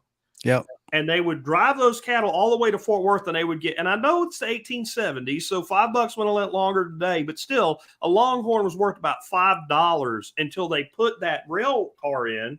And first it went to St. Louis, and like you said, then it went to Chicago. And what do we think of for upscale steakhouses today? St. Louis and Chicago. Yeah. That's how that all happened. And to hear the way that all played itself out. That's what I tell everybody. I mean, I'm glad you bring that up. I tell everybody that, hey, back in the 1870s, after the Civil War, Texas fed a nation. We did it because we had an abundance of cattle. The reason Texas is not because of oil, it's because of the cow. And right now, this is what the Beef Initiative, we're going out, we're going to feed the nation again, and we're going to lead it from Texas. And we're going to do it how our grandfathers did it. It was a decentralized type of food apparatus that had nodes. If we want to talk Bitcoin, we build nodes out across the United States, and we give access to these producers that live and die to feed us. but they don't have access to us. They don't have communication structures that they can actually sell their beef. They have to sell their beef through freaking Facebook and farmers markets that have become basically arts and craft shows. Yeah. Nobody even understands what farmers markets, where they came from and what they're truly about. So once again, it's reflection of history, knowing where the cow came from, knowing how we fed a nation as far as Texas, and how we're going to do it again through the beef industry. We're recreating the beef industry in the United States of America right now. And it's a slow roll, but this is a 10-year, they got a 10-year plan. We got a 10-year plan, and people are coming on, and people are going to source their freaking beef differently. And then it's going to carry over to pork, poultry, good produce, fish. It doesn't matter.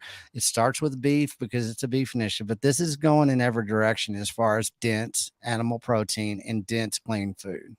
I'm telling you, if you eat heritage pork that's been pastured, it's not the same. No, of course not. The pork that I eat generally looks as red as the beef that comes from the supermarket.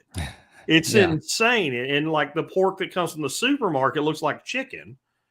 And the chicken that comes to the supermarket, I don't want to even talk about that. I mean, I processed a bird the other day with my grandson because the hawk came and the dog took the bird away from the hawk instead of killing the hawk. So it killed the bird. So we had to process the chicken. And I was telling him, I said, I had the meat in my hand. I said, smell it. And he said, it doesn't smell like anything. And I said, well, the next time your parent, because my son still buys food from the supermarket, and no matter, they won't eat what I'll give them. I'll put it that way. And I said, next time your mom or dad takes chicken out of a package from the supermarket, smell it. Mm-hmm. Just smell it raw. And that's all you have to do. And you're done with that discussion. It has a stink that I can't even describe. It's not like a rotted meat stink. It's just this very, like, your stomach says, no, don't eat that. Yeah. I think the nose is one of the best things we have to tell us what to eat and not to eat. Yeah, it's a chemical stink. I mean, like I said, I mean, they do so many things with chickens and hogs now. Yeah. As far as, once again, the FDA won a lawsuit in October 21 to basically inject 22,000 more chemicals into the food system. They don't have to tell us. It's under the GROS rule, generally recognized as safe. This happens with all of our processed, proteins that are done by the multinational corporations. They get to inject some type of filler or some type of sawdust or whatever, food coloring, liquid, that says, oh, this will help it hydrate the meat, somebody's making millions of dollars off of that new injection of chemical. So, it's daunting. It needs dry aging. Yeah, exactly. We don't need to be hydrating meat. That's just so you can, that's back to how do you, understand the value of the product. Well, when 30% of the weight of the product is water, maybe you should just add. Yeah, go get 4 chicken breasts from Kroger's and put it in a freaking pot with no liquid in it. Cook that down and see how much you got. Slow cook it. See how much moisture comes out of that chicken breast, which is it's the size of a damn chicken itself anymore. Well, that's hormones. It's just, once again, it's daunting. We could sit here all day and say, look what they did to the chicken, look what they did to the poultry, look what they did to the hog market, and it's just like, okay, man, it's there. Well, the only reason it's happening is you and me, because our consumer demand allows it to happen, because we continue to consume and say, well, why did you trick me? You're mean. Why'd you do that? Well, you're going to change, or I'll just keep on eating this. No, they'll keep on doing it as long as we keep consuming. And it's real simple. I'm just going to backtrack real quick and say what my favorite cow is. It's not a cow. It's a bovine. No, it's the American bison. The problem with them is they're assholes, and they just walk through fences that stop cows and stuff like that. And they're never actually domesticated. They'll chill a bit, but they're not as easy to work as cattle. I've had guys on the show talk about raising them, and they're tougher. But we've got bison here in the Panhandle that I'll probably get some processed this year, but they're different. They're different. You can do them, but once again, you get a beast like a bison or a cow, and you get them stressed, and at the time of harvest, that beef is going to have a lot of crap in there, in those muscle tissues, and it's just not going to be as good. There's an art form to all of this, and there needs to be. People say it's one bad day. That's wrong. They need to have one bad second. One bad second where they're stressed from the time they're harvest.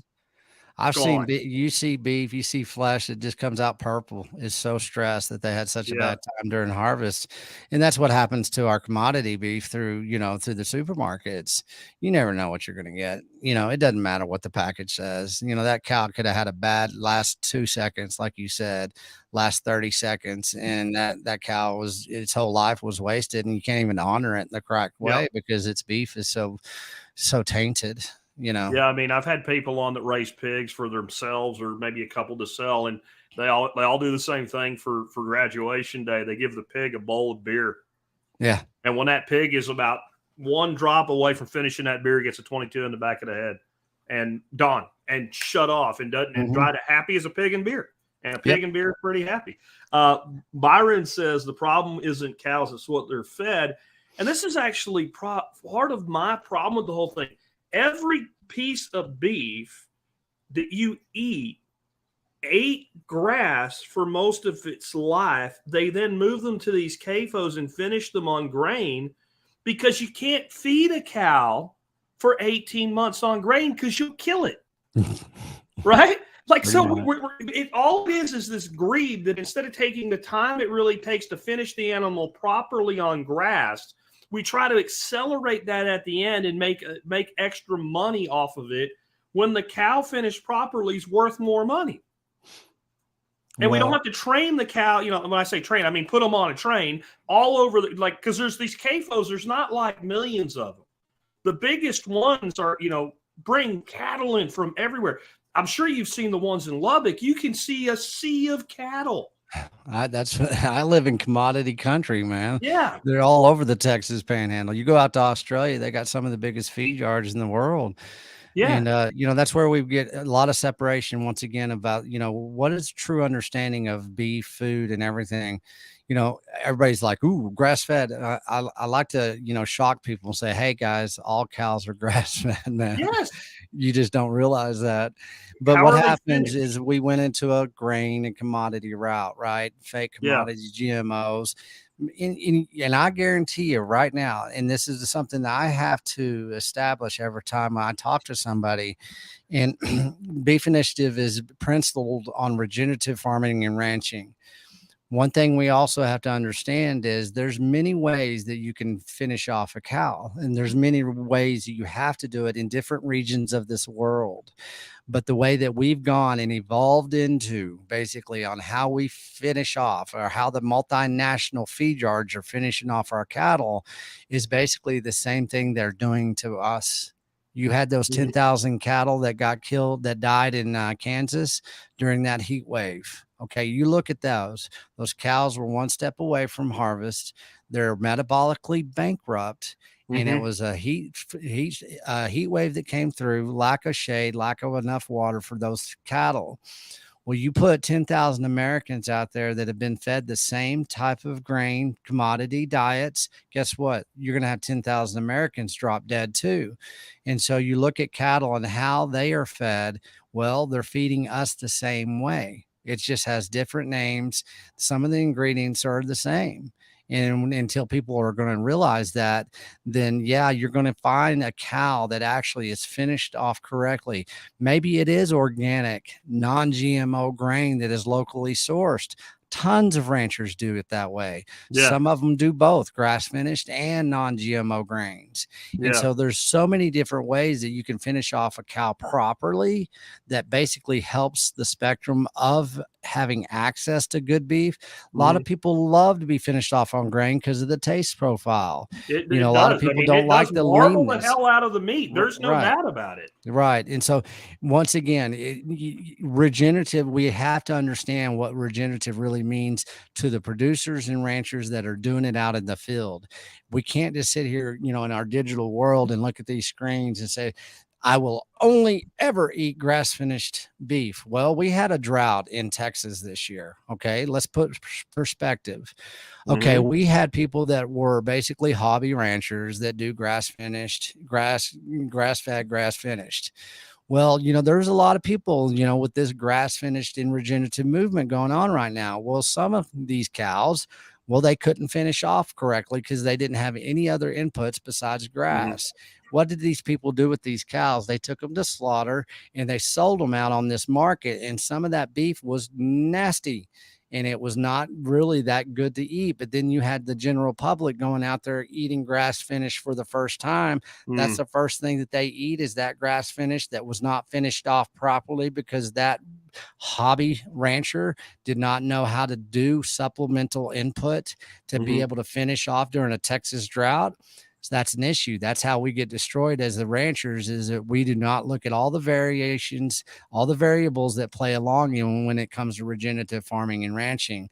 But whenever we do, most of our beef is in these feed yards in their last 90 days, and they are just to fatten them up because they get the best price for their beef at that point on the global market. Yeah. Then there's no telling what is in that grain and how many people, how many touch points, how much that grain has been basically manipulated, commoditized, subsidized in a way to where these multinationals make billions of dollars of profit. Not to mention how miserable and stressed that animal was for the last few weeks of its life. I mean, yes, sir. Like I said, if you like, a lot of people haven't seen what you and I have seen. I remember the first time I went out to Lubbock and I drove past some of those CAFOs, and it was like, I guess the horizon is how long it takes a cow. If that's the back of the line, the finishing time is how long it takes them to get from there to the kill floor.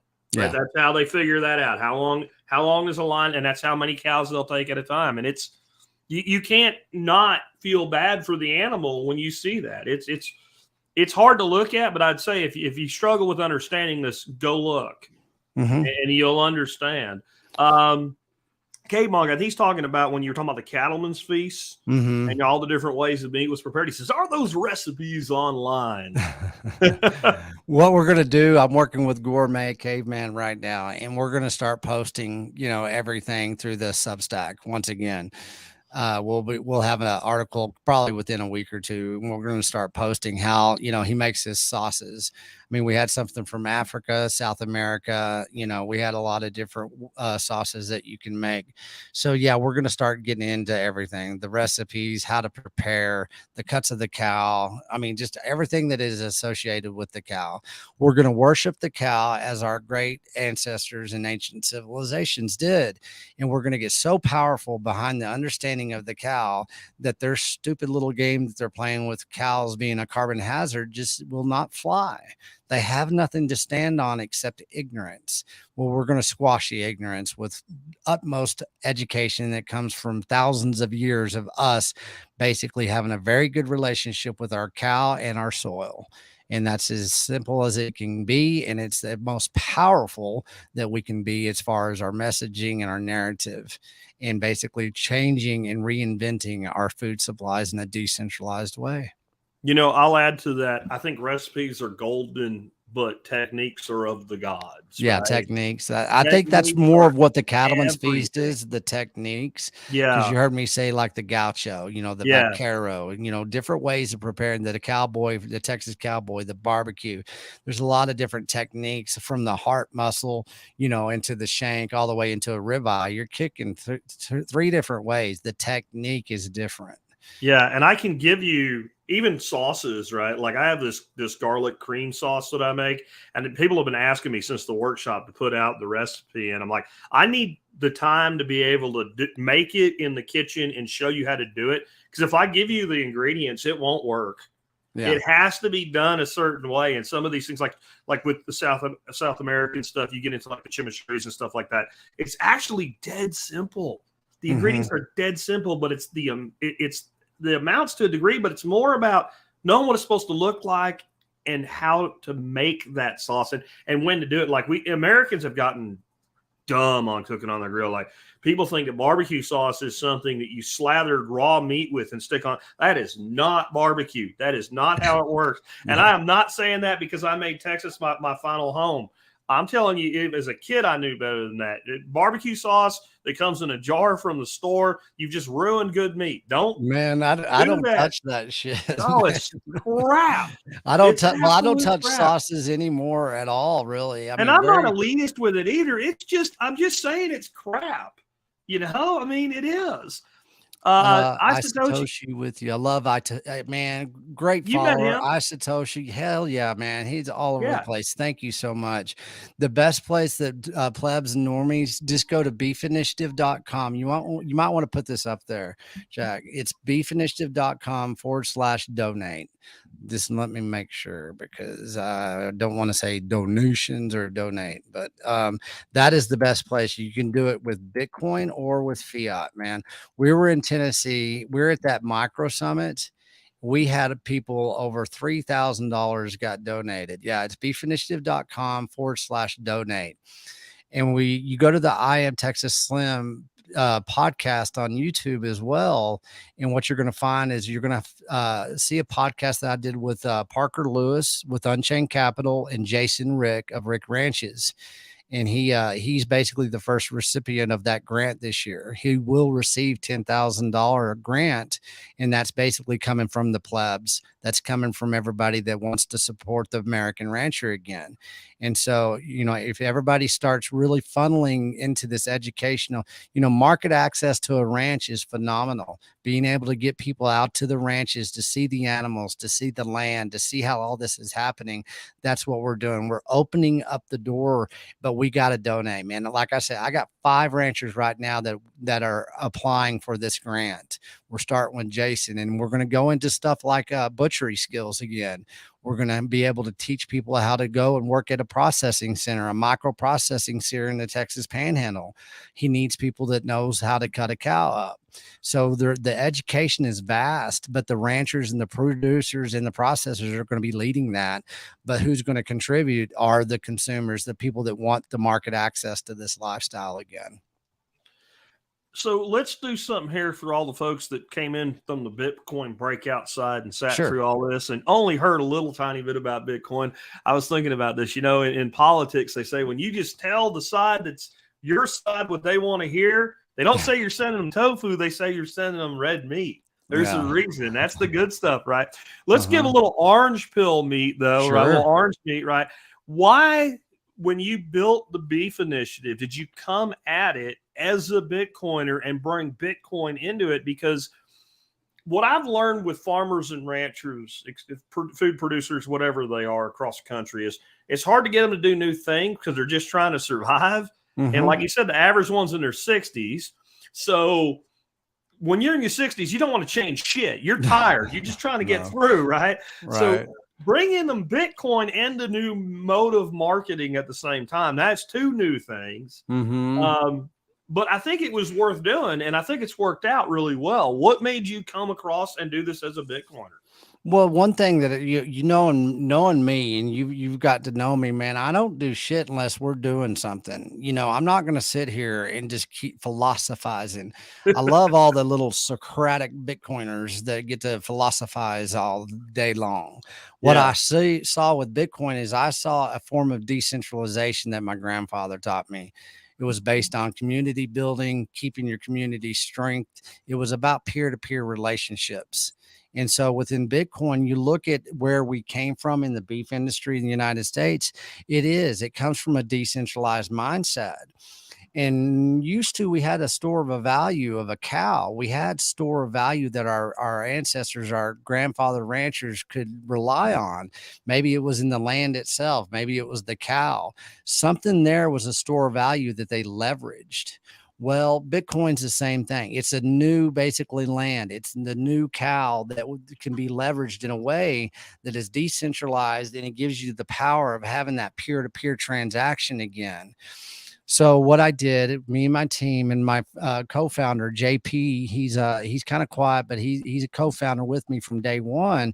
We're a technology company. Beef Initiative is a technology. He came out of retirement during COVID. He's fascinating. He's very good. And he's been in Bitcoin for a while. But what we knew, everybody wants adoption. Everybody wants to sit on their Bitcoin and get it adopted.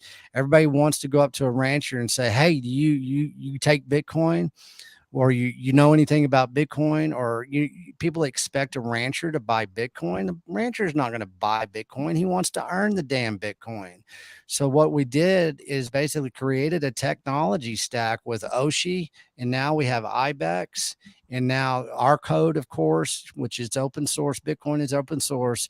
We've created a technology stack that now, like I said, up to this point, we've sold between $400,000 and $500,000 worth of beef through the Beef Initiative, where consumers and ranchers can either participate in the fiat world or they can use Bitcoin to peer-to-peer transact.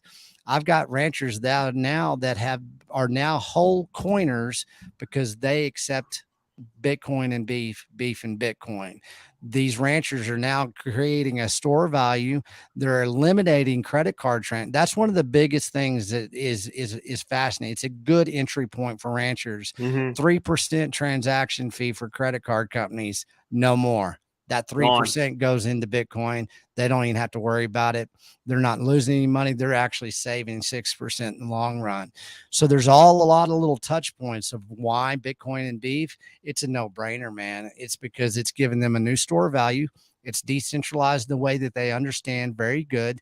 And basically they can eliminate all these extra fees, chargebacks, everything. They can eliminate the credit card companies. And they find out that, hey, I'm not going to pay more taxes. If I don't want to keep it in Bitcoin on the fly with our technology stack, you switch it over into the amount of fiat that you need. So you're not trapped, and you actually have market access to Unchained Capital, Crowd Health, IBEX, Oshi. You have all these innovative companies now that are now part of the Beef Initiative. We're building, we're innovating. We're not sitting here and doing a Socratic circle jerk on Bitcoin Twitter talking about when is it going to number go up. Well, we're making number go up in many people's lives as far as store of value, ingenuity, because we're innovating. We're going to run across problems, and we have this last year. But right now, with our technology stack, I haven't seen anybody else that's done as much as we've done, has onboarded as many people as we've onboarded, have got the adoption moving forward, have built out full coiners. I don't know, man. I think the ranching industry, the beef industry, the cattle ranchers themselves are going to innovate in Bitcoin in ways that we don't even know yet. I agree. And I think part of understanding who a rancher is by definition, they're an entrepreneur. And if they're a family rancher, they're an entrepreneur that was raised by an entrepreneur who was probably raised by an entrepreneur. You have 3-4 generational ranches and longer here. And so they think like a business owner. So when you say something like 3% transaction fee goes away and you keep all the money, it's different than telling an employee that who doesn't really understand what that means. They intellectually understand it, but they don't truly, you know what I'm saying? They don't really get it because they've never ran a going concern. But the other thing, back when I was running more conventional businesses, and you get people trying to sell you shit all the time, marketing people, salespeople, advertising agencies, the word incremental revenue. If you weren't bullshitting me when you said incremental revenue, you got my attention. That's business that you would have otherwise not had. Yeah. Right? When I sell my discount program, that's how I sell it. I go to a vendor and I say, it's all incremental revenue. This is all business you wouldn't have if you weren't in this program. So the reality of Bitcoiners today, it is it's become more and more a thing, and more people doing it, is there are people that if you say you can do business with A or B, A slightly more expensive, but they take Bitcoin and B doesn't, they will choose A over B because A takes Bitcoin. We're building a circular economy, right? That's what we're doing, man. That's incremental revenue, though. That person made a decision because you were in that ecosystem and your competitor wasn't. And that's what Oshi's doing so well. You can go to the Oshi app right now and you can find everybody where you're standing accepts Bitcoin. Of course, it's getting bigger. Spell and that bigger. for me. Is it OSHI? OSHI. Okay. And what they do is that geographical, you can see who accepts Bitcoin. And we're going to do the same thing. We're doing the same thing with the Beef Initiative. You can go to the Beef Initiative, within several months, you'll see every producer across the United States and the world, I hope, that accepts Bitcoin. Somebody asked what, the payment server. We've used both OpenNode and BTC Pay. So we go back and forth. Both of them are innovating. But one thing that that's a part of innovation. I was in innovation during software development, online software, the .com boom and bust. We're getting each month, each quarter of the year, something new's coming out. But that's what it is. We built relationships with all these different companies to where we're always working together. It's a continual process of innovation. If we sat around and did nothing and say, when's Bitcoin adoption? When's it happening? Nothing would get done, man. You can talk about it till you're blue in the face and you can be the biggest influencer out there, but are you really doing anybody any good without really innovating? Yeah. How does a wheel turn, man? You got to move it. And that's what we're trying to do within Bitcoin. So, you know, and so that's a lot of people do not understand how many folks we owe so much for the early days with Bitcoin. Like one of the guys is a good friend of mine. Well, you know him, John Bush. John drove around the whole country in a bus. They made a Bitcoin bus. Yeah. And they lived on Bitcoin when most people didn't know what it was. Remember the famous pizza? The guy bought the pizza for like 10,000 Bitcoin or something like that. Yeah. Whatever, it may be hundreds of millions of dollars today. And people say, I was dumb. He should have kept all that Bitcoin. I'm like, dumbass, you might own one of those Bitcoins. You might own one of those actual Bitcoins that paid for that pizza. And it was people that used it that made it work. People say, is it a store of value or a means of exchange? As though it can't be both. It's both. And this is a good perspective. And this is how I had to have my own journey into this understanding and basically how I stand with it. You damn right. I hodled the shit out of it. But what I also do is I find the best value that I can exchange it for, because that is actually helping somebody else out. And I'm here to save the American rancher and to save children's lives. I'm definitely going to leverage a little bit of Bitcoin on a monthly basis that I found the most valuable protein and the most valuable nutrition in the world. You damn right. I'm going to leverage Bitcoin into that adoption for somebody else to where they can have the same store of value that I got to. And that's how people need to look at this. You know, you can't be selfish with this, man. This is all a collaboration. We going to make it, right? Well, we going to make it means we, not you or I. It means we. So we have to work together and we have to transact. We have to have peer-to-peer relationships. We have to build these relationships through interaction. We have to create energy. We have to create education through iteration. And that's where a lot of people don't understand. But once again, I get to reflect about my professional career in Austin, being in the startups, being in technology companies, and we don't get anywhere without doing anything. You think programmers right now sitting around, you think they sit on their code and don't ever use it? Seriously? Yeah. I Now mean, I like to make fiat disintegrate into Bitcoin. Yeah. And what I mean by that is I like to find people that say, I take Bitcoin, and use an app like Strike. Yep. Throw some fiat dollars in there and say, how much is this? $200. Okay, so I got $200 in fiat space currency in there. And I hit the little thing and I scan a Bitcoin QR code and I send dollars and Bitcoin comes out the other end. Yeah. And I haven't created a tax consequence for myself. There you go, right there. Right. Man, see, once again, people innovating into the Bitcoin space. This, right? If I pay that guy $200 in dollars, it's probably going to get spent relatively quickly to pay for wages or whatever. If I send him Bitcoin, unless he has to, most people, once they get Bitcoin, they go, ooh. You know, the best way you go up to somebody and get them onboarded? I use a Moon wallet. $200 in fiat just stopped circulating. Sure. At the rate that it was prior. We're slowing down what we call the velocity of money, which is a huge part. People think inflation is just the total quantity. Without monetary velocity, inflation would be flat zero. It's how fast the money moves and multiplies. And every time you take dollars and spend them into Bitcoin, whether you hodl it or you spend it into somebody else's hodl, you reduce that flow, you reduce that use of their shit money, and you put it into solid value. And we'll spend Bitcoin when we're done. I'm in accumulation mode, and I'm all about helping other people's accumulate, right? And so I'll give you Bitcoin, but if there's any way I can, I'll spend dollars to give you Bitcoin. And there's so many, I love that because it's a great approach to that. One thing that I found as well is like, okay, you got any individual say, okay, download this app. It's the Moon app, the Moon Wallet, MUUN, and it is one of the best wallets out there Yep. for adoption, early adoption. And I'll go up there and I'll give them $10 in Bitcoin and say, hey, there you go, and make it very simple in the very beginning. And people always say, hey, how do you onboard ranchers? And I said, the first thing you do is you don't ask them anything about damn Bitcoin. Yeah. What you do is you go up there and you shake their hand and you look them in the eye and say, hey, man, would you educate me? I want to be your student. Get them talking about why they do what they do. Show some respect, get some development down of communication. And there, where that conversation always goes to? It goes to Bitcoin. But Yeah. if you lead with it like a used car salesman, then you're not going to onboard anybody, and there is never going to be an adoption. But if you can show that, hey, let's take the friction out of this discussion. Let's show that it's not as intimidating as everybody thinks it is. Everybody thinks that, think about Amazon, right? And what they had to go through. That crashed 8 times. Amazon crashed 8 times. Everybody thinks you'd always buy shoes on the internet. There was a time where nobody would even put their credit card information on the internet. It Yeah. takes time, but what it does, it takes interaction of iteration.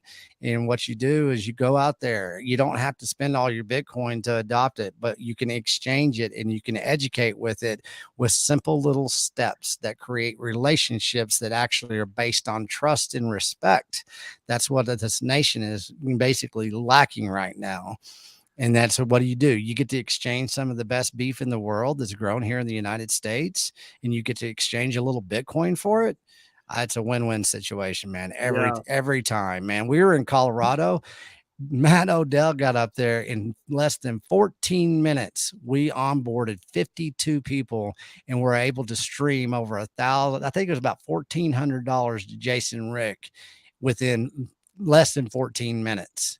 That's 52 people got onboarded, and he had $1,400 in his new Moon wallet in less than 14. That's amazing. That's adoption. That's how you make this work. Well, so I think a lot of that is the optionality versus like forcing, right? Yeah, I used to train my 100%. salespeople with this and say, you got to make people think a good salesman can close hard, right? And it's really about making it easy to say no, so it also becomes easy to say yes. And the analogy I'd give, imagine driving along, you see a stray ass dog. And so you pull over, you grab him, throw his ass in the back of the truck, take him home, shove him in a corner, and stick food in his face. He's going to bite the shit out of you. Yeah. Because you made it hard to say no. This is the very thing he needs is to be fed, but you pushed, and animals don't like that. People don't like to be pushed. But if you lay a plate of food down in front of that dog, you just made a friend for life. 100%. So when you're onboarding these ranchers and saying, hey, we're giving you a new market for your product, well, what do you want? I want you to have a new market for your product. Mm-hmm. Oh, okay. You can have Bitcoin if you want it, but if you want dollars, you can have dollars. Well, now I'm interested in this Bitcoin stuff, where if you say, well, the only way in my program is to take Bitcoin and be a purist, right? You're going to get your ass kicked. That's what's going to happen. Yeah, just cut your nose off to spite your face, man. You got to be eloquent about this, man. You got to be sophisticated, man. We're not used car salesmen. Take some time to get some intentionality with your efforts. And if you can do that and bring some character to the game, and this working with salespeople, the day you try to sell something is the day you're not going to be a good salesperson. What you have to do is you have to basically communicate the value of this exchange. And that's what we have to do as far as Bitcoiners. You look at, the reason you look at Bitcoin, it's beef, deep into carnivore, deep into beef, regenerative, everything. Cole Bolton of KC Cattle, he came up to you because I didn't understand why you started with the Bitcoin crowd in the beginning. And then he said, but then he goes, you're ingenious. And he was talking, he goes, think about how many new consumers came his way because he was willing to accept Bitcoin. Sure. But he didn't force it upon them to use Bitcoin. He still takes his credit cards, and he was willing to understand what it takes to innovate in the ranching industry, e-commerce, everything that we had to put together. He came with us and he helped innovate. This is the fun part, folks. It's the journey, not the Yeah. destination. The journey is a blast. And that's what people need to start really looking at, because it's a lifestyle. I've been traveling around the damn United States the last 3 years. I'm going to Australia, then I'm going to Thailand, then I'm going to South America, then I'm going all over the United States Oh again. yeah. And we're doing it because people are wanting to have these conversations, and they want their lives to be better. They want to save children's lives. They want to save the great American rancher. You're not going to be doing it on a circle jerk on a podcast talking about how Socratic Bitcoin is. You're Yeah. going to get your hands dirty. You're going to go meet some new people, and you're going to change your life for the better. And that's what I try to encourage. I come across as a smart ass sometimes, but sometimes I get to where it's like, okay, people, put your damn foot down. Let's go. It's time to move. This is one of those moments that I get to have. It's like a perfect moment because Right. I've got one of my long-term listeners, and I consider all my listeners students to a degree, saying, well, we're talking about sales, transfer of belief. And that is my definition of sales. You cannot sell if you don't believe what you're selling. All you're doing is tricking people then, right? Yeah. Because I'm not going to ask you to buy something from me unless I believe it's good for you. I'm going to trick you into buying it because I get paid, right? Because it's good for me, right? So transfer of belief. So he's bringing that up in the middle of that. And then you were just exuding belief. Yeah. Right. And you don't see, that's how I used to train salespeople. I didn't train them to be good salespeople. Right. I trained them to have stone cold knowledge of what they were selling to the point where they believed in their bones that it was a good product, and it had to be a good product to do it that way. And then you didn't have to do anything except get them talking to the right people. Yeah. Right. So that's it just flows, man. It is transfer of life. beef. Yeah, there you go. Transfer of beef. Transfer of beef. It's so true, man. And that's the fun part about it. Once, we're going back to that 30-day experience, man. Think how you can change your life from money to food in 30 days, man. You can be the most powerful person. I always tell people Bitcoin basically gives you a reflection of yourself that you haven't seen yet. Well, beef is a tool to be able to get there because your brain starts thinking different. It starts actually, it's not inflamed anymore. You're not putting that industrial sludge through your veins and your portals. And what you're doing is you're giving your a reflection that's always been in there, but now you're releasing it out with sound money and sound food. So I think the other, we need to wrap because 2 hours, 15 minutes, bro, might be going for a record here. We've been bumping those gums, haven't we? Yeah. But I when you're trying to sell something, you have to convey that belief. You have to find someone that's open to a new system of belief. And I think one of the genius things about selling real beef to Bitcoiners is there are people that already discovered what real money is. Yeah. So I don't have to do that part of the educational process. I'm not like trying to convince you that it tastes better or your artsy fartsy friends will like it better or you're carrying Karen and you're going to feel good about it.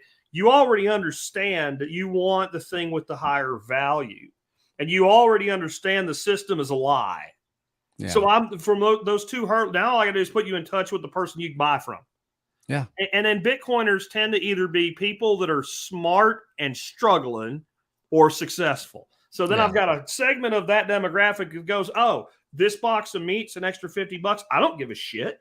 Right? I'm going to buy it because it's a better product, just like I'm holding Bitcoin because it's a better money than the dollar.